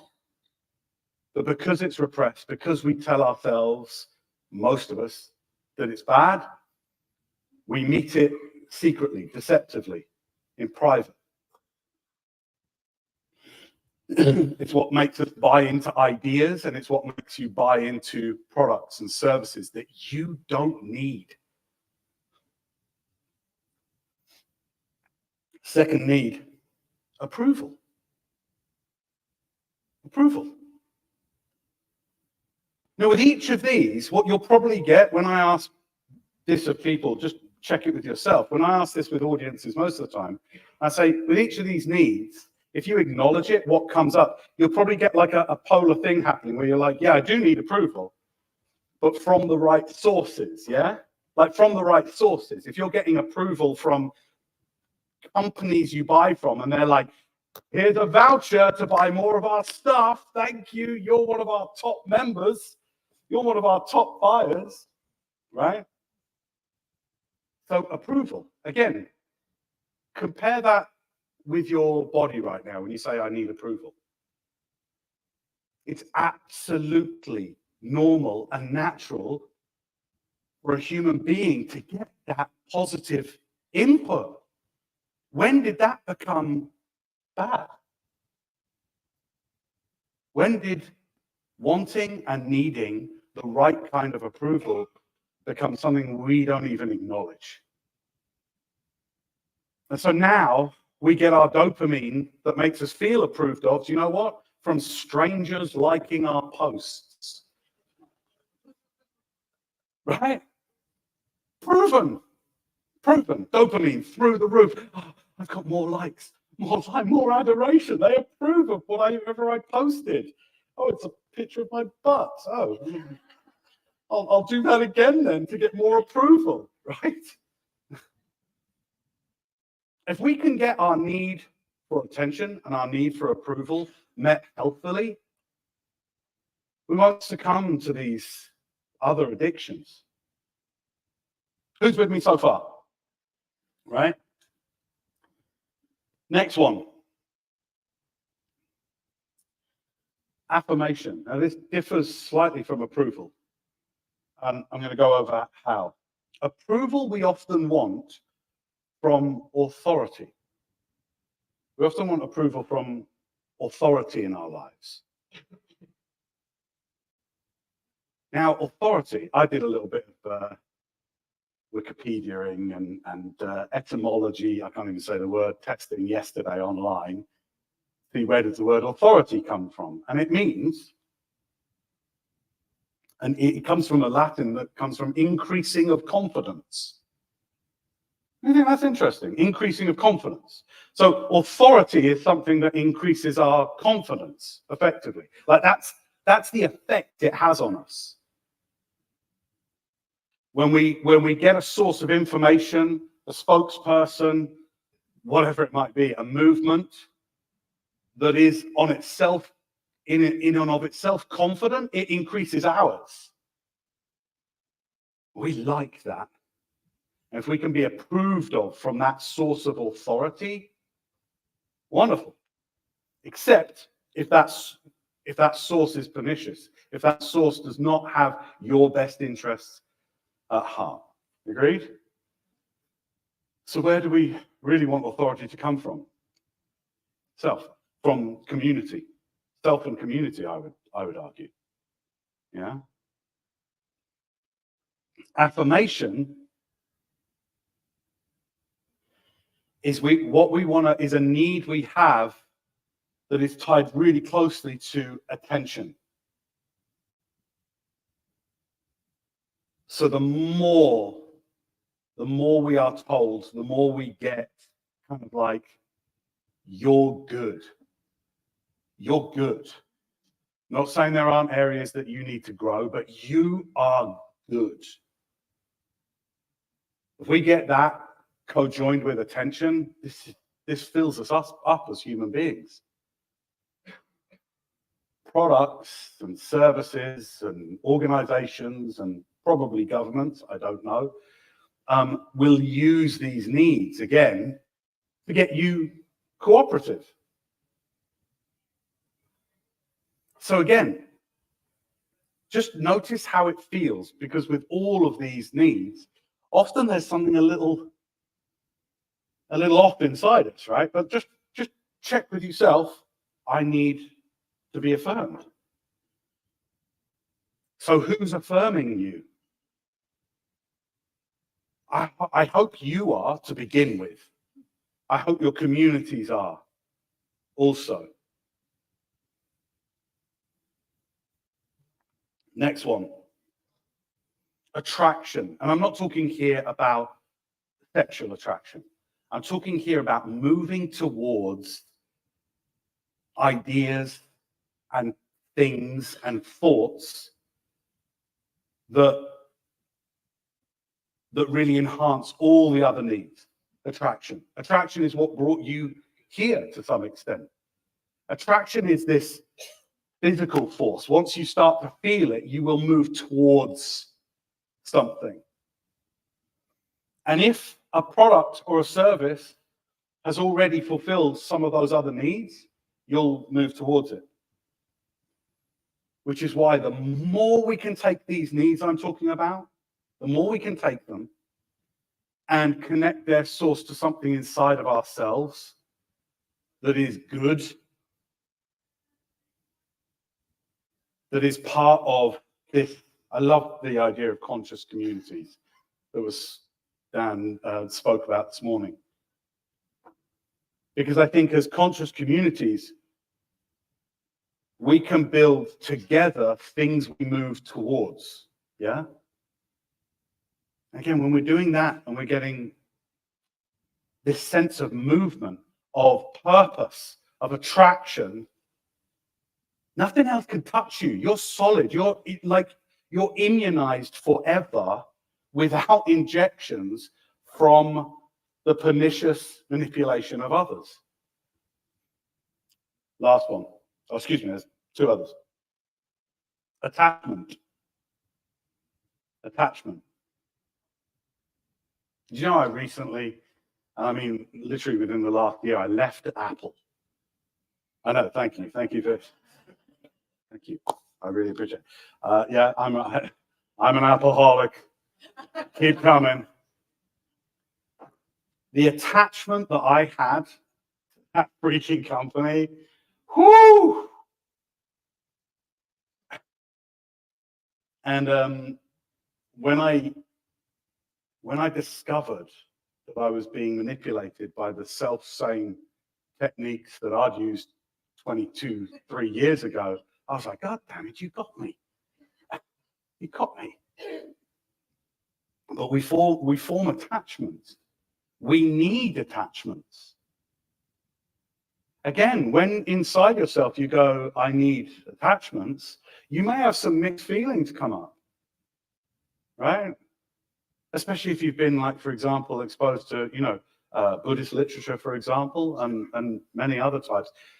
You might have been exposed to the ideas that we shouldn't be attached. But there are core attachments that have helped us to survive.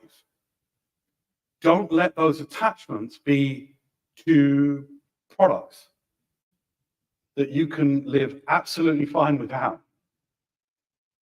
Don't let it be to services that you can get on absolutely fine without. Instead, if our attachments are to higher ideas and ideals within ourselves and within our community, wouldn't you agree that's something way better to be attached to? I think so. And the last thing is ascension. We need to ascend. We need to feel that, well, as something of a self-help kind of history nerd, something happened in around the late 70s, 80s, where a lot of the personal development speakers would be saying, like, you got to be constantly and never-endingly improving. You ever hear that? Kind of like, never stop. You're either living or dying. You're either growing or you're dying and perishing in horrible ways, right? And I think that's not true. There's some kind of truth in it, but I don't think that's true. Take an oak tree. It doesn't keep going. Most things know when they've gotten to a certain place of development, don't they? And then what do? They put more and more roots down. They make themselves, you take an oak tree, there are no mile-high oak trees constantly and never-endingly improving, right? You got to keep growing, man. Come on, oak tree. What kind of oak are you? Come keep growing, okay. What would that do? It would devastate the world, wouldn't it? It would just devastate things. I propose a reframe on that, just a different way of looking at that. And instead of just constantly and never-endingly expanding and growing, we put down deeper roots and we make for ourselves, as a great old oak tree does, when it can't grow any bigger, it becomes an even richer, fertile ecosystem for other life. And that's how I invite you to think about ascension. Not just becoming better and better. Not just looking for areas that you're not good enough yet, but just put down more roots. Ground yourself. Become a fertile source of enrichment to other life. That's ascension.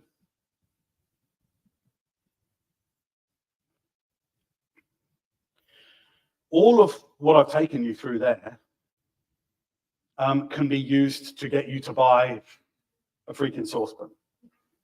Seriously.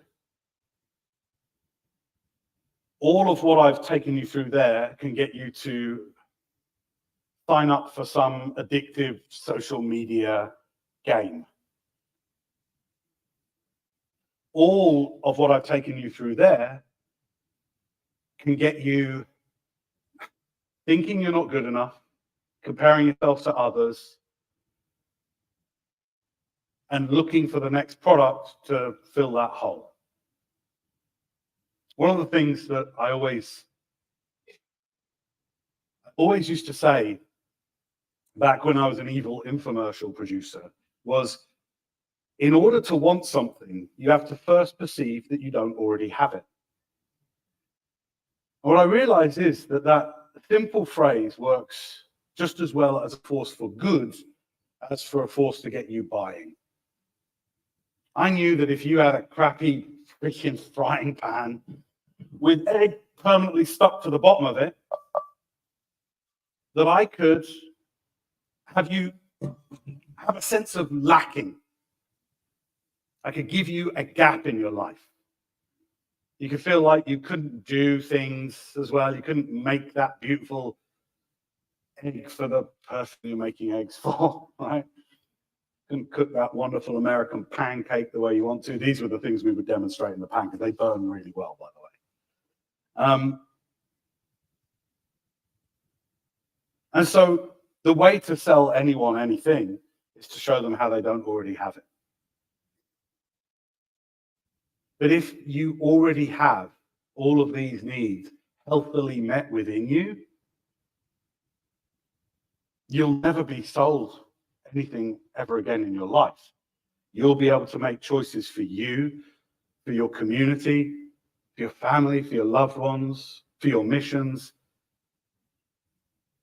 that I think are healthy. And that's a world that I would like to be a part of. How about you? Thank you so much. I hope you enjoyed my talk. Thank you. Thank you, James. You can take Off to cook eggs. and drink your Coca-Cola. Take that away. Thank you. James, your talk has come incredibly well timed because Derek just reminded me that we need to voluntarily invite you to participate in the raffle. So if you feel in your pockets and you perceive that you don't have a raffle ticket, we've just learned that that's the fastest way to get you to buy a raffle ticket. So if you'd like to participate in the draw, do grab a ticket before lunch, and we will be doing the prize announcements right after the lunch break. So you'll find out if you've won. Now, the next speaker, and what fortuitous timing, my wife and son have just walked in, my dear boy Zach over there, my lovely wife Lizzie, who, by the way, I couldn't have done this event. We flew out to New York last week. We've gone through some personal challenges in the last week. I could not be here if it wasn't for Lizzie's support and for the inspiration of my son. Please, can we give it up for my wonderful wife and son? There he is. What timing, because my son is just turned 3 years old, and we're very blessed that at the moment he's in some very empowering early education. He's having a wonderful time. He's truly flourishing. But I fear what happens when he steps into primary education. I'm not even sure what approach we're going to take yet. So I'm delighted to introduce our next speaker today, Melissa Kendall, who I had the absolute pleasure of meeting actually just over a year ago when we were here for the Better Way conference, and we were kindly invited down to go and visit their incredible education facility called the Griffin Club.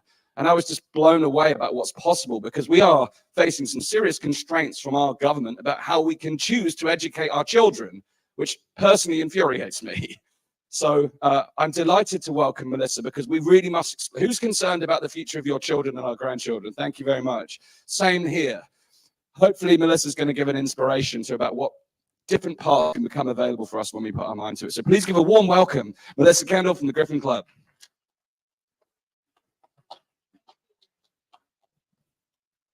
Thank you so much. It's really, really exciting to be here to share this information with you today. I'm going to first of all talk a little bit about my own education journey and how I got to where I am today. And then I'm going to talk a little bit about what education actually is, because I think there's sort of mainstream education, and then there's the view that I have of education, having explored it for the last 10 years, and obviously having had children that have gone through the education system or not. And then I'm also going to talk to you then about the project that I've been involved in, which is Griffin Club, which is a small community-run education project. And my colleague Phoenix will come and join me for any questions at the end if we still have time. So before I start going into the detail of how I got to where I am, I think I should just introduce myself a little bit. I did not start my career or my interest in education, and it probably won't surprise you to know that my first foray into my interest in education started when I had children. Prior to that, I was working in the city as a financial analyst for a socially responsible investment firm. I thought I was going to change the world by engaging with companies on social and environmental issues. How wrong was I? So after that kind of slightly weird period of my life when I suddenly realized that that wasn't going to change anything, had children, left the corporate world, and then I started looking at education, because I wasn't very happy with the education that my eldest son, who's now 16, was receiving in the outstanding Ofsted local primary school. My first realization about the weirdness of the mainstream education system really came about when in year one, after kind of a fairly unimpressive reception year, I went in to have a parent meeting with his year one teacher, who showed me on this board that he was a C2 in English and a B1 in maths, and proceeded to tell me what that meant. And it was such a weird and abstract concept that I turned to her and said, look, how many times a day do you spend assessing the 30 kids in your class as to whether they're an A1 or a D5 or whatever the hell it is that you're looking at? 80% of her time was spent on that.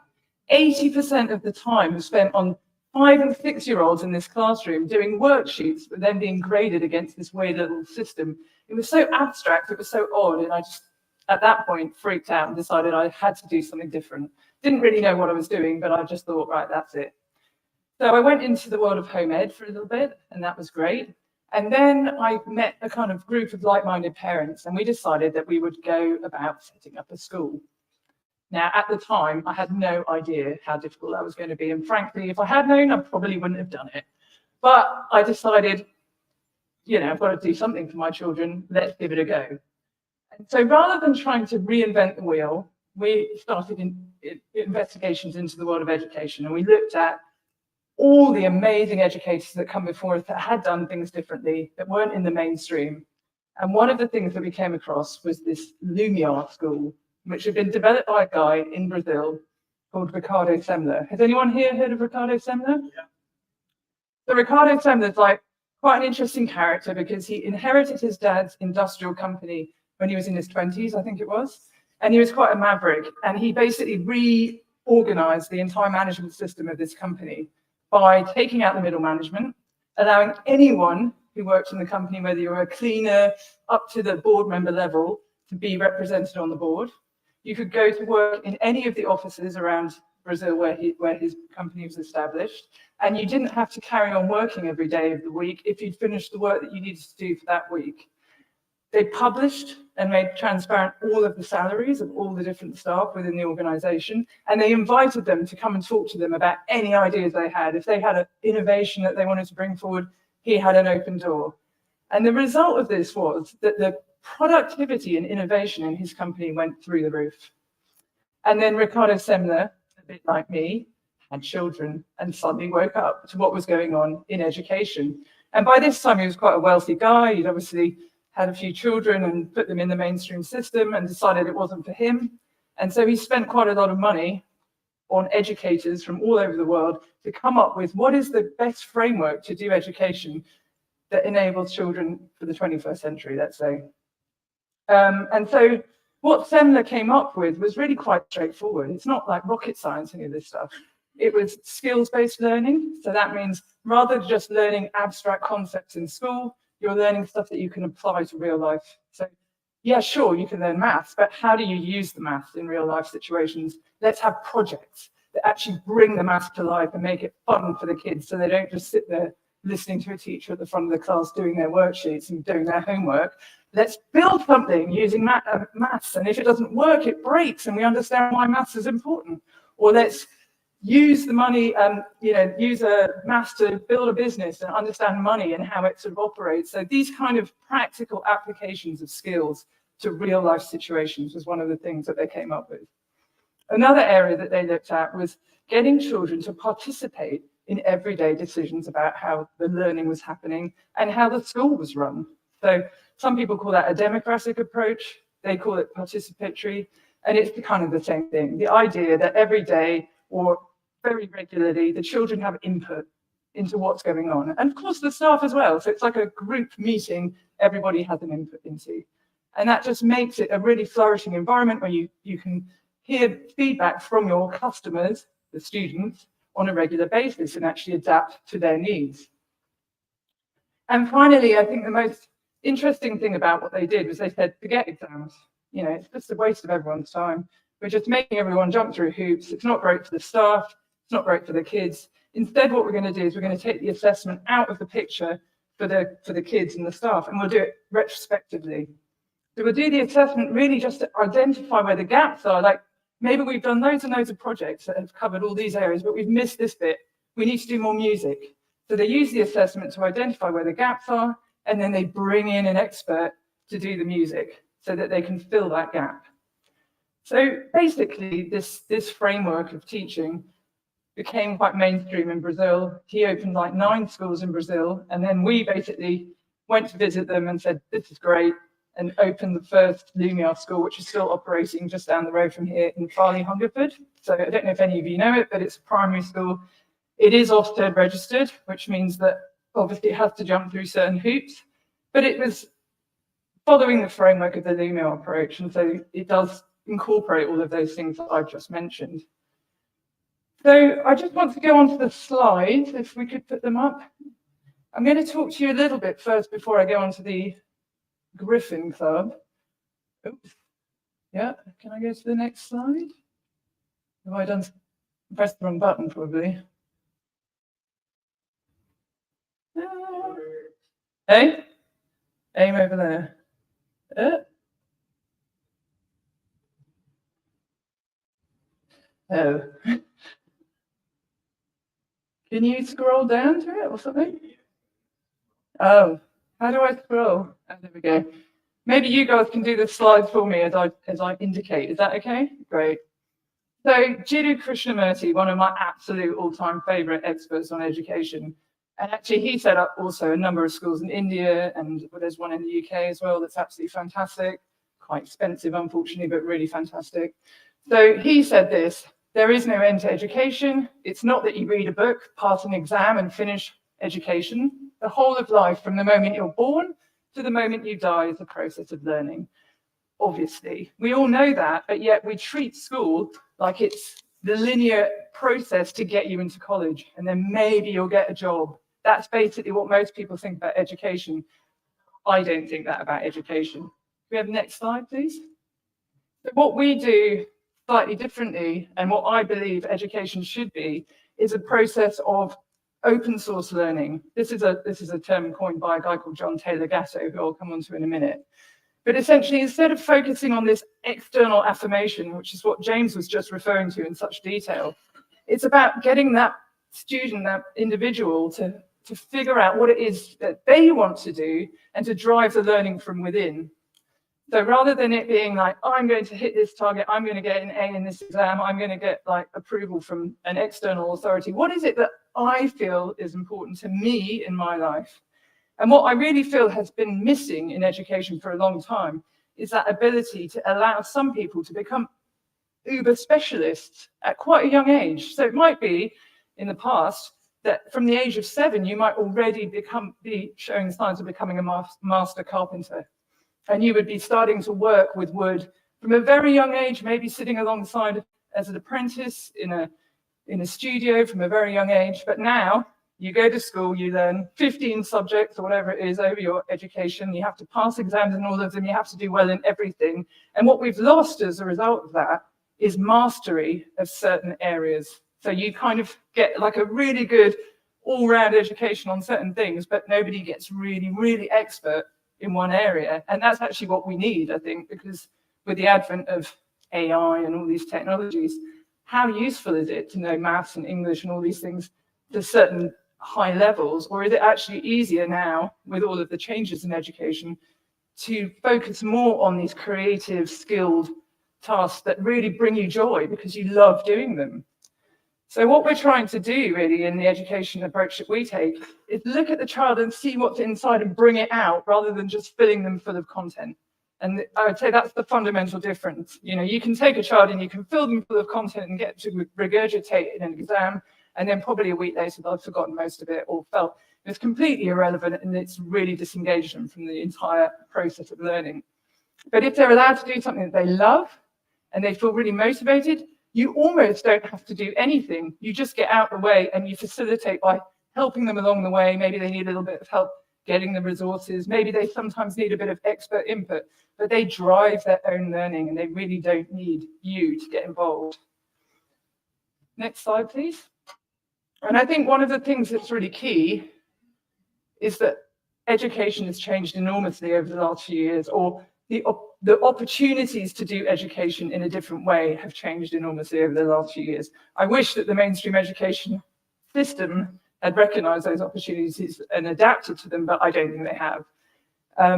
So, you know, now we can get like all the information we need at the touch of a button on the internet. You can go onto YouTube University, as I call it.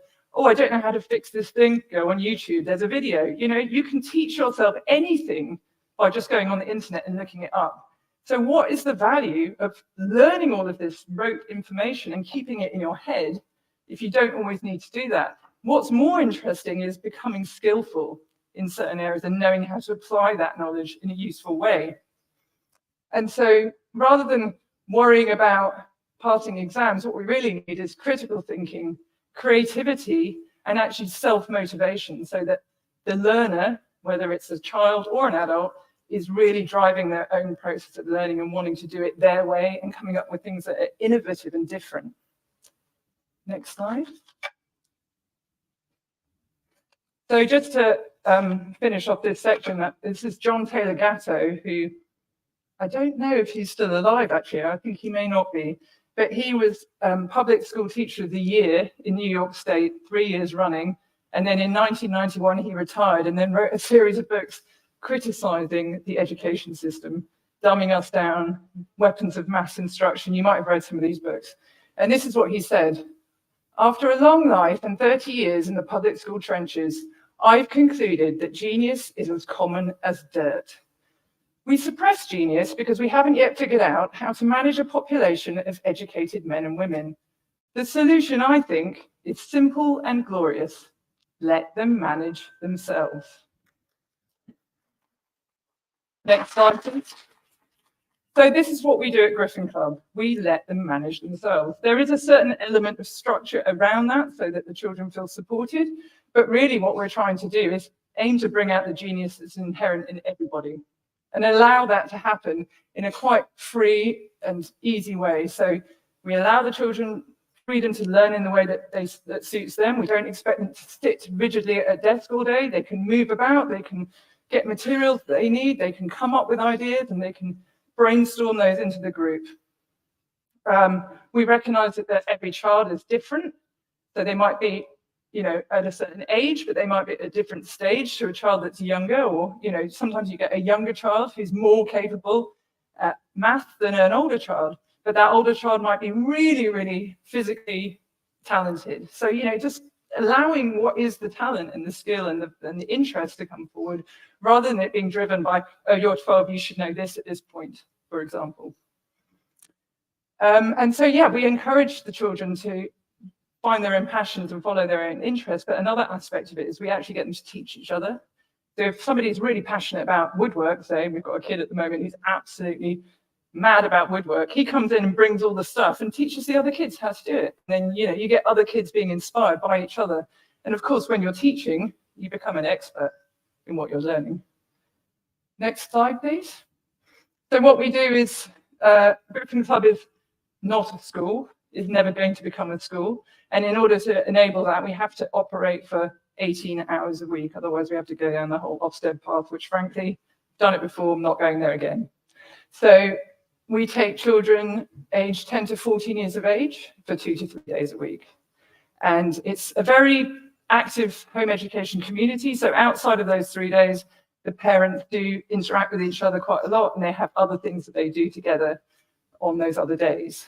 Obviously, I mentioned that we do the student-centered project-based learning, and we also take the participatory democratic approach. So every day there's a morning meeting that involves all of the staff and students. They'll discuss different aspects of what's going on that day, what sort of things they want to bring to the learning projects, etc. And they might plan in ideas. So, some of the kids might have an idea, I want to organize a Halloween party. They bring that to the morning meeting. They get to decide and deliver that, and other people get involved. And they also do, in those morning meetings, a little bit of philosophy. So we might have like a concept or an idea that gets brought to the conversation, and it's just a debate. It's not like this is the answer. It's like, what is intelligence? Let's have a chat about that. And everybody has a little discussion. So that happens every single morning. Next slide, please. So yeah, flexible skills-based learning. We do have very high standards of safeguarding. We still operate up to that kind of Ofsted level because I think that's important.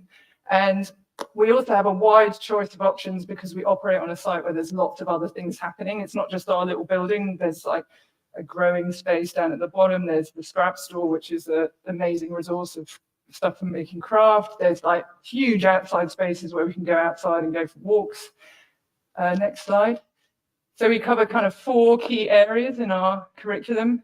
Outdoors every single day, doing martial arts, PE, different sports, different movement related physical things.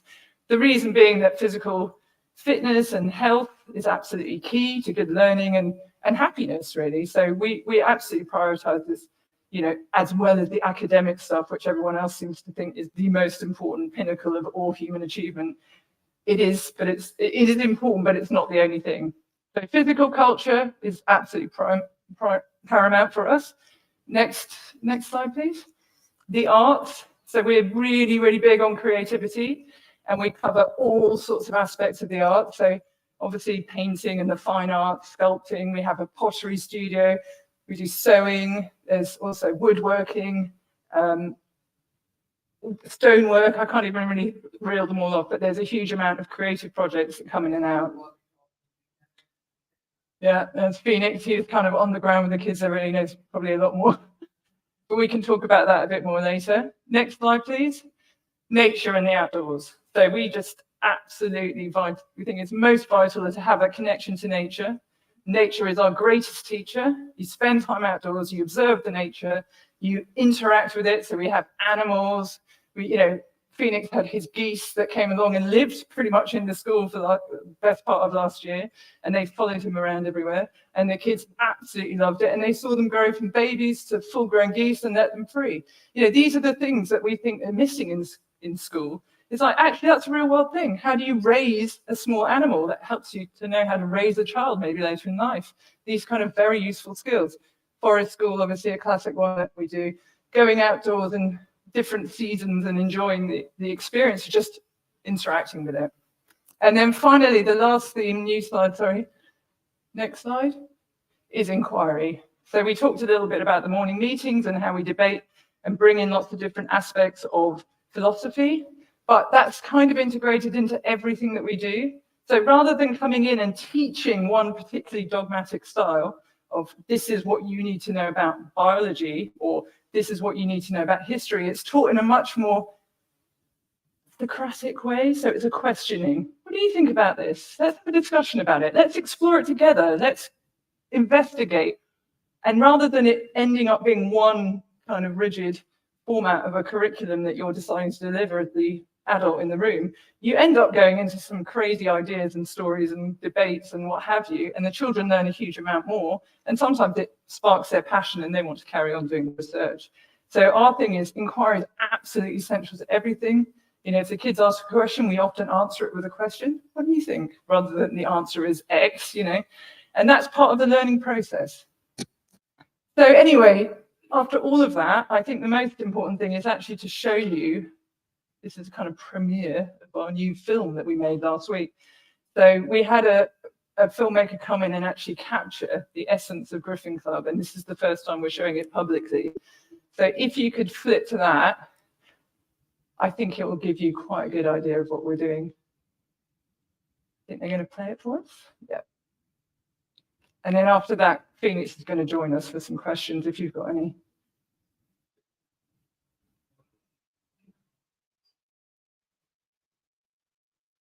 Nestled on top of a hill in the stunning Wiltshire countryside, surrounded by fields and forests, and on a thriving community site, is an innovative and exciting education project. Griffin Club is a small community-run education where everyone is connected, loved, and heard. We offer learning sessions for home-educated children aged 10 to 14 years old for 3 days a week. It is a place where the students can meet, discuss, and brainstorm their ideas and make things happen. It is a place where we discuss and learn about real-world challenges and learn practical skills as well as the academic ones. We share the site with a thriving and growing local community of creatives, nature lovers, gardeners, and businesses that include the Wiltshire Scrap Store, who we visit on a regular basis to use their amazing resources for arts and crafts, and a community garden, Griffin Growers, that adopts natural farming methods. We take a child-centered approach to learning that involves students in collectively coming up with ideas that our staff can then facilitate and resource. We highly value time outside, playing and learning, and regularly explore the beautiful wild countryside on our doorstep. Physical activities are offered every day, including games, sports, martial arts, and walks in the local countryside. We explore a huge range of learning possibilities in applied and creative arts, including fine art, clay work, sewing, crafting, and cooking. Students are given regular opportunities to present and debate ideas and develop independent thinking. We learn about rights and responsibilities, law, economics, the scope and forms of government, and explore concepts of spirituality, philosophy, and what it means to be human. Students actively participate in looking after and designing the physical spaces, discussing relevant issues relating to the management of the project, and helping resolve challenges that arise through discussions in our daily meetings between staff and students. We encourage our students to make their own decisions, resolve their own challenges, and take responsibility for their own ideas and actions.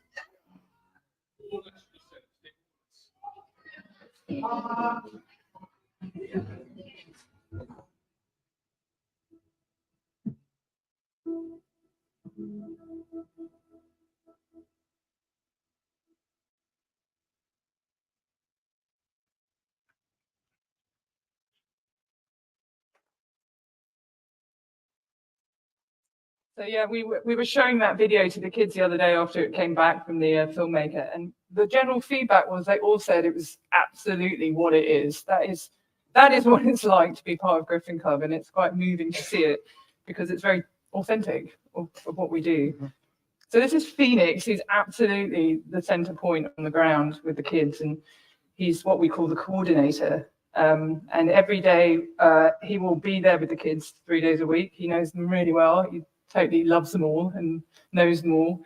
But he also coordinates all the other activities, so bringing in different experts to do different subjects, a bit like, you know, secondary school, we have different experts for different areas of learning. And so we're just basically here to answer your questions. I mean, if you've got anything you wanted to know specifically about what we do, or want to know anything about education more broadly. Ah, yeah.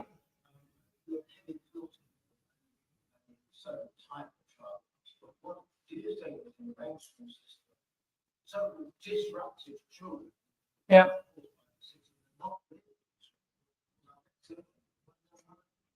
Absolutely. Yeah. Well, just the system doesn't work for them. Yeah, 100%. Do you want to talk about that, Phoenix? It's often, can you hear me? Yeah. It's often the environment, not the child. So the disruptive child, or the so-called disruptive child, is a product of the narrow environment. So as soon as you give the space and trust to the child, the situation goes away, the disruption goes away. So we've had countless, or not countless, but we've had many children who've come to us from the mainstream with a whole series of issues that they've got, and then we find that that doesn't exist within a few weeks of them coming. So it's not us, it's just the space that they get and the trust that we give them. Let me get a mic for the question so the audience at home can hear. If you have a question. Yeah, 2 quick ones, please. How much do you use IT? And what happens at age 14? I mean, in terms of IT, not a huge amount. It is available there, but it's interesting that when the children are in the space, they don't tend to gravitate towards it. And we don't really encourage it because we feel that they have so much of that outside of the setting. And so if they absolutely need to go online and research some sort of information on the internet, that can happen. But that's kind of the limit of it, really. It's not encouraged, and it's not used in any way by our staff other than to do the odd presentation like this. Yeah, we have a policy of no personal devices at Griffin Club. But it's really interesting to see that the children who come in for the first few weeks sometimes really need their personal devices or need some sort of IT or AI to make them feel a certain way. But after a month or even a shorter time, you'll find that children are really not interested. We have an iPad, we have a computer, we have the possibilities of the children going onto the internet and researching for projects that they want. And more often than not, they're so busy and interested in the projects at hand and what they're doing and how they're learning that somehow they don't feel like been asked to move over. Okay, they just don't do that. So yeah. And just answering your question about what happens at 14, I mean, we have been running for 2 years now. We've had a number of children move on from us and they've gone back into college in some cases, and some of them are home educated and carrying on with their studies from a sort of more home ed background. But it doesn't mean that they can't do those things, but generally children don't fit straight back into mainstream super easily, not because they couldn't, because they don't choose to do that, because they've had this alternative approach. They don't really want to go back into that system. I mean, I had the same thing with my elder son, who never was part of Griffin Club, but he went on to the Krishnamurti School in Hampshire because he went to a mainstream secondary for a couple of years after Lumiere, and he just felt a little bit uninspired. I mean, he didn't have a terrible time, but it just wasn't very exciting. And then he sort of said, is there anything else? And I was like, well, actually, there is this school, which didn't start till 14, actually. And that's what's happening. But we do have some other developments, don't we, in the older kids, that we're starting to provide clubs and things for them out. It's not part of Griffin Club, but it's part of the community that we're doing things for older children as well, which actually it's called Phoenix Club. Yeah. Surprisingly, run by Phoenix, all these mythical creatures. Yeah, at 14, we also give the children choice to come back and become young mentors. And they come back to us and in a different capacity. But the different capacity is not only a young mentor, but it gives them a chance to transition. It's really difficult between the ages of 14 and 16 here, because those are where the offers, get limited. So Griffin Club has been part of a project to create a pathway in Wiltshire on this homeschooling. And there are a few colleges that offer pre-16s courses, which means they focus on, in case you want to pass your GCSEs, then it's maths and English. They focus on a sort of a home education directed system, and this is growing. So there are certain possibilities, but at the moment, there's Phoenix Club and there are a few other places, but between 14 and 16 is kind of, at the moment, a bit restricted, but it is growing. I think there's a gentleman here. Thanks, Eric. First of all, kudos to both of you for providing a true education. There's teaching and there's educating, and there's a fundamental difference. I'm from Canada. My accent may betray me that way. Does the system recognize in some certificate or diploma the equivalency of the time spent at Griffin House? Is it Griffin House? Griffin Club, yeah. Griffin Club. In terms of academic progress. So when the student comes in for 4 years, is it acknowledged or recognized what they acquire in terms of knowledge? I mean, no, not by the system as such, but we do provide reports and sort of what we call qualitative assessment of the child's performance in those times during the time period that they're with us. So that is given on to the next educational establishment that they move on to. I mean, in this country, there is quite a growing interest in home education anyway. And so it's quite common that children step out of the system for a period of time and then come back in. And of course, all the children that are with us are registered as home educated. So it is up to the parent to kind of assess and keep tabs on that academic development.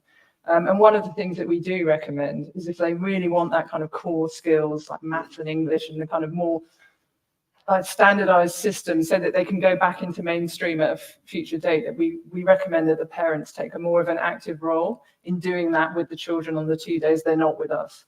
So for example, my son, who's one of the students there, we do maths and English. We also do, he does Japanese. He does certain more academic things, but on a one-to-one with tutors on a Monday and Friday.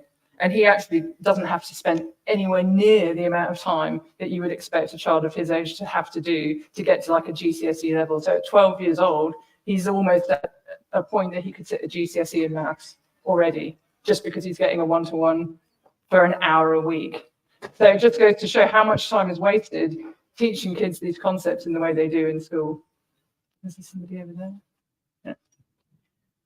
Hello. Oh, sorry. Hello. Hi, I'm from Hope, Sussex. So it's absolutely brilliant to hear what you guys are doing. Really inspiring, absolutely brilliant. So well done for flying the flag for home education. I've got a question about funding. So I'd like to know how you guys are funded and also what it costs average parent to have a child for the day at Griffin Club. Thank you. Yep. So, well, funding is like a nightmare, isn't it, in education? It's just an absolute nightmare. So we do have fees. We offer bursaries for some children, but there are fees, and it's about £40 a day equivalent. And ideally, we try and encourage the kids to come for 3 days a week, but we do offer a 2-day-a-week option as well.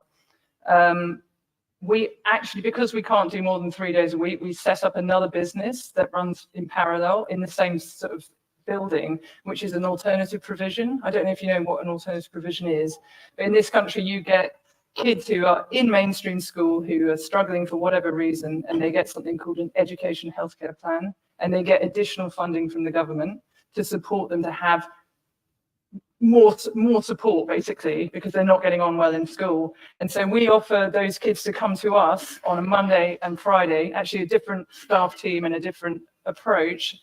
But it means that they get out of school, they can come and be outdoors and do the creative stuff, very similar to the sort of things that we're doing at Griffin Club. And that funding is more, because it's coming from the government and through the schools, it's much more sort of certain for us. So we because we're a not-for-profit organisation, we're still in a bit of early stage, and we haven't even made break even yet. But when we do, the idea is that the profit from the AP will help to fund bursaries into the home ed side of the organisation.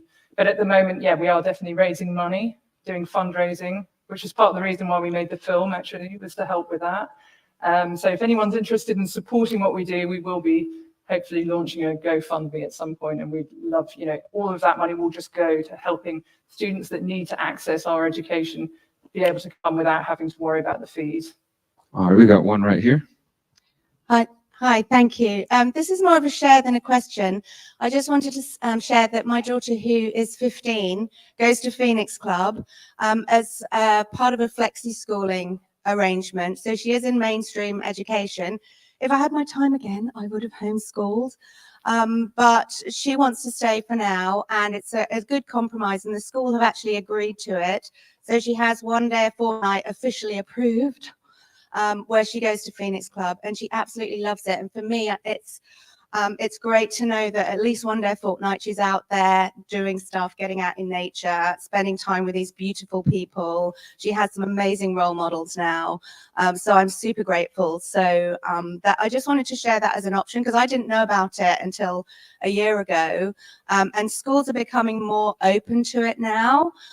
So yeah, just really wanted to share that and say a big thank you, because what you guys are doing is just incredible. Thank you. Wonderful. Yeah, actually, the flexi schooling thing, you're absolutely right. It's kind of a new thing that hadn't been on our radar. But in the last year, we've had 2 children join Griffin Club who are on a flexi schooling thing. So that's kind of a new development, that schools are open to that again, which they weren't for a while. So it's great. Yeah. Oh, sorry. I just wanted to ask you, if you've got people who want to set up something, do you offer a training or just some way that people can come and experience and help get some support to set up something in their area? Yeah, absolutely. I mean, that's not really officially what we're doing yet, but we've been talking about that and saying, actually, we'd really, because we're so small and we can't really get much bigger than we are. But what we really want to do is inspire other people to do the same thing. And it is a bit difficult with the funding side of it. So that's the bit that, that's kind of the bit that I do. Phoenix does the kind of inspiring education bit. But between us, we could definitely help people to understand what the sort of process involves to get there, because some of it is really quite boring in terms of like doing all policies and risk assessment. But we have all of that, and we can train people up how to do that. So, you can get over some of the quite big hurdles quite quickly by, coming to see what we do, and we can help. So yeah, definitely let us know if you want to do that. Yes, hello. I was wondering, what is like your connection to like the public schools and the authorities? because in Denmark, I have a Waldorf Steiner kindergarten. And in Denmark, the government was like pushing for iPads in kindergartens, and the Waldorf institutions were like fighting back, trying to give the kids like an environment with nature and creativity instead. And now it's like a push the other way. So we were like allowed to be safe zone, but now you can see like the parents are like fighting to get like this free space in public schools and public kindergartens as well. So it's like when I meet the authorities in my kindergarten, they are very inspired. And it seems like, so I just wanted to know, like, can you feel like that the public schools, the authorities are like looking at you, seeing, okay, maybe, for example, in Denmark, they're trying not to have the kids in public schools have that many exams. Like they're looking to the private schools and private kindergartens, seeing how are they doing the kids there and getting inspired. Do you see the same here with the Griffin Club? I think, well, probably Denmark is a little more progressive than the UK education system. However, I mean, I think the bit that I just mentioned about alternative provision, so they've got this whole group of what this gentleman referred to as not dysfunctional, but dysfunctional kids that don't get on in school, where they really don't know what to do about them. And so that authority that oversees those kids are starting to wake up to the fact that there are other ways of doing education, and that when they send them into these alternative provisions and see how much they flourish, they're starting to, the penny's starting to drop for them. And so that's really interesting. But schools, I don't think even know that we exist. I mean, we would be delighted if they wanted to come and learn about how we do things differently, but it's so different that it's like such a paradigm shift for them. And, even with parents, we find it's too much of a paradigm shift sometimes. They just look at it and go, they have a lot of fear about, well, those kids are going to get left behind, they're never going to get a job, they're never going to be able to do anything. Actually, when you see it in action, it's actually quite the opposite. Yeah, can I just add something? I think there's probably a thought where there's money involved in mainstream schools, at least in the UK. So when you have a huge influx of children on outflux, children going away, which is now, up to 30% of either alternative schooling, alternative provisions, and so on. And when the mainstream sees this happening, then they want to compromise. And one of the compromises is flexi schooling. Oh, we want to keep them there because then we get whatever the extra 5,000 a year from the child. So let's keep them with us and let's try and find out what's going on. So we need more information on them. So it's kind of not learning, but trying to find out how to capture this home ed market, as it were. So I think it's not a question of learning, it's a question of how I can utilize this to get them back. I think so. I'm not sure, but I'm kind of observing this. Make some noise for Melissa, Kendall, and Phoenix, the Griffin Club. Thank you guys so much. Wow. That's what we're talking about when we're talking about building free and conscious communities, all the different ways we can build new systems. And this is really what it's about right here. These young ones right here. This is Dan's lovely son, Zach. Zach, you want to say hi? Say hello in here. Say hello. You want to sing a song? Try now. You can do Dub FX this workshop later. Well, guys, we're getting ready for lunch, and we just have a couple of quick announcements. But you guys enjoying the morning session? Learning so much? Awesome. We're going to continue after lunch in conscious communities. We got 4 more amazing speakers, but right now there's going to be 3 workshops going on that Miriam's going to give you some updates about. Yeah. So really, the only change happening this afternoon or during the workshops is Clive's workshop is going to be held in his magic chair room. So if you're looking for Clive's workshop, go over there. How to stay healthy on a budget should be really good. Dr. Rob's workshop, bottom up community holistic health empowerment, is going to be in the manifestors room. So upstairs in the back room on the right, and shift into oneness with Miss Claire and Louise. It sounds amazing. It's going to be in the expanders room. So the first room on the right upstairs. Y'all enjoy your lunch. Thank All you right, so one much. more reminder. We are going to be pulling the raffles after lunch when we come back. So go check out the table, the registration table. There's all kinds of gifts that have been contributed by our speakers and vendors if you want to get one of those guys. Thank you so much. Everybody at home, we'll be back in about an hour and a half. Sing, say bye. Same thing. Ready? Sing.